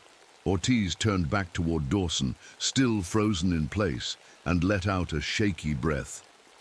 We can't stay. Here, she said firmly, whatever that thing is, there might be more of them. She was right. As much as it killed me to leave Dawson behind like that, we didn't have a choice. We'll come back for him, I promised quietly as we started moving again, following another tunnel away from where we'd seen the creature, but deep down, I wasn't sure if we'd make it out ourselves. Ortiz and I moved as quickly as we could through the tunnels, our footsteps echoing in the suffocating silence. Neither of us spoke. What could we even say? Howard was gone. Dawson was part of the wall, and something was hunting us. My hands were trembling and my chest felt tight, but I forced myself to keep going. The tunnel twisted and turned, the walls seeming to close in around us. Every sound, every drip of water, every scrape of our boots felt like it was amplified 100 times. Ortiz kept glancing over her shoulder, her flashlight beam darting behind us. Do you think it's still following us? She whispered. I didn't answer right away. I didn't want to lie to her, but I also didn't want to admit the truth. I had no idea. We just need to keep moving, I said finally, trying to sound more confident than I felt. We came to a fork in the tunnel, a split leading in 2 different directions. Ortiz stopped, shining her light down each path. Which way? She asked, her voice tight with fear. I hesitated, looking back and forth between the 2 options. Both paths disappeared into darkness, but something about the one on the left made my skin crawl. It felt wrong, like the air was heavier somehow. Right, I said quickly. We go right. Ortiz nodded and started down the tunnel without question. I followed close behind, my heart pounding in my ears. The tunnel opened up into a massive chamber, a space so large that our flashlights couldn't reach the walls or ceiling. The air was thick and damp, carrying a faint metallic smell that made my stomach turn, and then I saw them, hundreds of them. They were hanging from the walls and ceiling like bats, their long limbs folded against their bodies. Their skin shimmered faintly in the light, blending perfectly with the stone around them. They weren't moving, at least not yet, but just looking at them made my knees go weak. Oh my God, Ortiz whispered, her voice barely audible. I grabbed her arm and pulled her back into the shadows of the tunnel before she could step any closer. Don't make a sound, I hissed. We crouched there for what felt like an eternity, watching the creatures as they hung there in eerie silence. My mind raced as I tried to make sense of what we were seeing. They're hibernating, Ortiz whispered finally, her voice shaking. Hibernating, I repeated, glancing at her. She nodded slowly, her eyes never leaving the creatures. It makes sense. If they've been down here for centuries, maybe longer, they'd need to conserve energy. I didn't respond. My eyes were drawn to something else on the far side of the chamber, a cluster of shapes embedded in the wall that didn't look like rock, human shapes. I swallowed hard and forced myself to move closer for a better look, keeping low and quiet as I crept along the edge of the chamber. When I got close enough to see them clearly, my stomach lurched. They were people, or at least they had been once. Their bodies were cocooned in some kind of mineral secretion that had hardened around them like stone. Their faces were visible through cracks in the surface, frozen in expressions of terror. One of them was still alive. It was one of the missing scientists, a woman with dark hair and hollow cheeks. Her eyes flicked toward me as I approached, wide with fear and pain. Help! She rasped weakly, her voice barely audible. Ortiz appeared beside me, her face pale as she stared at the woman. What did they do to you? She whispered. The woman's lips moved again, but no sound came out this time. Ortiz reached out to touch her shoulder gently. But before she could make contact, something shifted behind us. A low rumble that made the ground vibrate beneath our feet. I turned just in time to see one of the creatures drop from its perch. On the ceiling, landing silently on all fours like a predator stalking its prey. "They're waking up," Ortiz breathed. Panic surged through me as more of them began to stir, slowly at first, then faster as they unfolded their long limbs and began climbing down from the walls. "We have to go," I said urgently, grabbing Ortiz's arm and pulling her back toward the tunnel we'd come from. But before we could reach it, another creature stepped into our path, its elongated body blocking our escape route completely. We were trapped. I froze, my heart hammering in my chest. The creature in front of us tilted its head, its skin shifting colors to blend perfectly with the stone around it. It didn't have eyes, but I could feel it watching us, studying us. Behind it, more of them were waking up, their long limbs unfolding. As they climbed down from the walls like spiders, Ortiz gripped my arm tightly. "What do we do?" she whispered, her voice trembling. I didn't have an answer. My mind was racing, trying to come up with a plan, but all I could think about was how hopeless this felt. We were trapped in their territory, surrounded by creatures that could move through solid rock like it was water. And then I saw it. A faint flicker of light, reflecting off something metallic on the far side of the chamber. It was a canister of emergency explosives, left behind by the research team. "We blow the chamber," I said quickly, keeping my voice low. Ortiz's eyes widened. "Are you crazy? We'll bury ourselves alive." "It's the only way," I said firmly. "If we don't stop them here, they'll make it to the surface." She hesitated for a moment, then nodded. Okay. We moved slowly and carefully, staying low as we crept along the edge of the chamber toward the explosives. The creatures were still waking up, their movements slow and deliberate as they adjusted to being out of hibernation. I kept my flashlight off, relying on the faint glow from their shimmering skin to guide us. When we reached the canister, Ortiz knelt down and began inspecting it. "It's still intact," she whispered, "but we'll need to set a timer." "How long?" I asked, glancing nervously at the creatures as they began to move toward us, their elongated limbs bending in unnatural ways. 5 minutes, she said quickly. "That should give us enough time to get out, if we're fast." I nodded and kept watch as she worked, my hands shaking as I gripped my flashlight like a weapon. The creatures were getting closer now, their movements faster and more coordinated. One of them let out a low, bone-rattling hum that made my vision blur for a moment. "Hurry!" I urged Ortiz, my voice tight with panic. "I'm almost done," she said through gritted teeth. Then one of them lunged. It moved so fast I barely had time to react. Its long arm shot out toward Ortiz, but she ducked just in time, and the creature's claws scraped against the stone where she'd been kneeling. "Go!" I shouted, grabbing her by the arm and pulling her away from the canister. We ran toward one of the tunnels leading out of the chamber, but the creatures were faster. They moved through the walls and floor like ghosts, cutting off our escape at every turn. Ortiz stopped suddenly and shoved something into my hands. The detonator. "What are you doing?" I yelled. "You have to finish this," she said firmly, her eyes filled with determination. Before I could stop her, she turned and ran straight toward the creatures, her flashlight swinging wildly as she screamed to get their attention. "Ortiz!" I shouted after her, but it was too late. The creatures swarmed her instantly, their long limbs wrapping around her as they dragged her back toward the center of the chamber. I wanted to go after her, I really did. But I knew what she was doing. She was buying me time. With tears streaming down my face, I turned and ran as fast as I could down one of the tunnels, leading away from the chamber. The ground shook beneath me as I sprinted through the darkness, counting down the seconds in my head. 5, 4, 3, 2. I hit the detonator. The explosion roared through the caves like thunder, knocking me off my feet and sending a wave of heat and dust rushing past me. The tunnel collapsed behind me in a deafening crash of stone and debris. For A moment everything went silent. Then I heard it, a faint hum coming from somewhere deep below me, and I realized that even with the chamber destroyed, it wasn't over yet.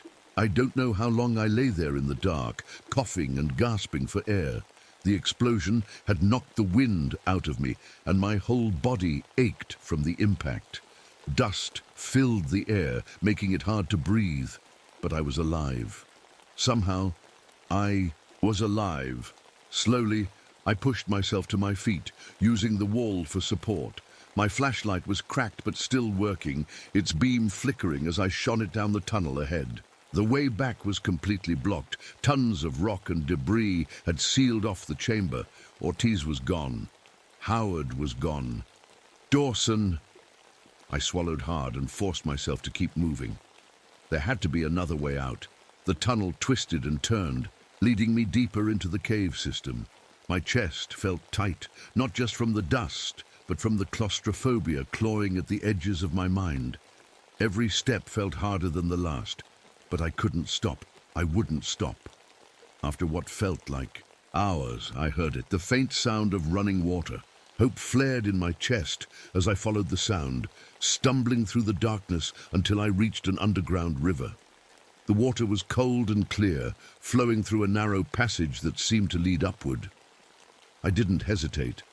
I waded into the water, letting it guide me as I climbed through the twisting passageways. The walls were tight in some places, pressing against my shoulders and making it hard to breathe, but I kept going.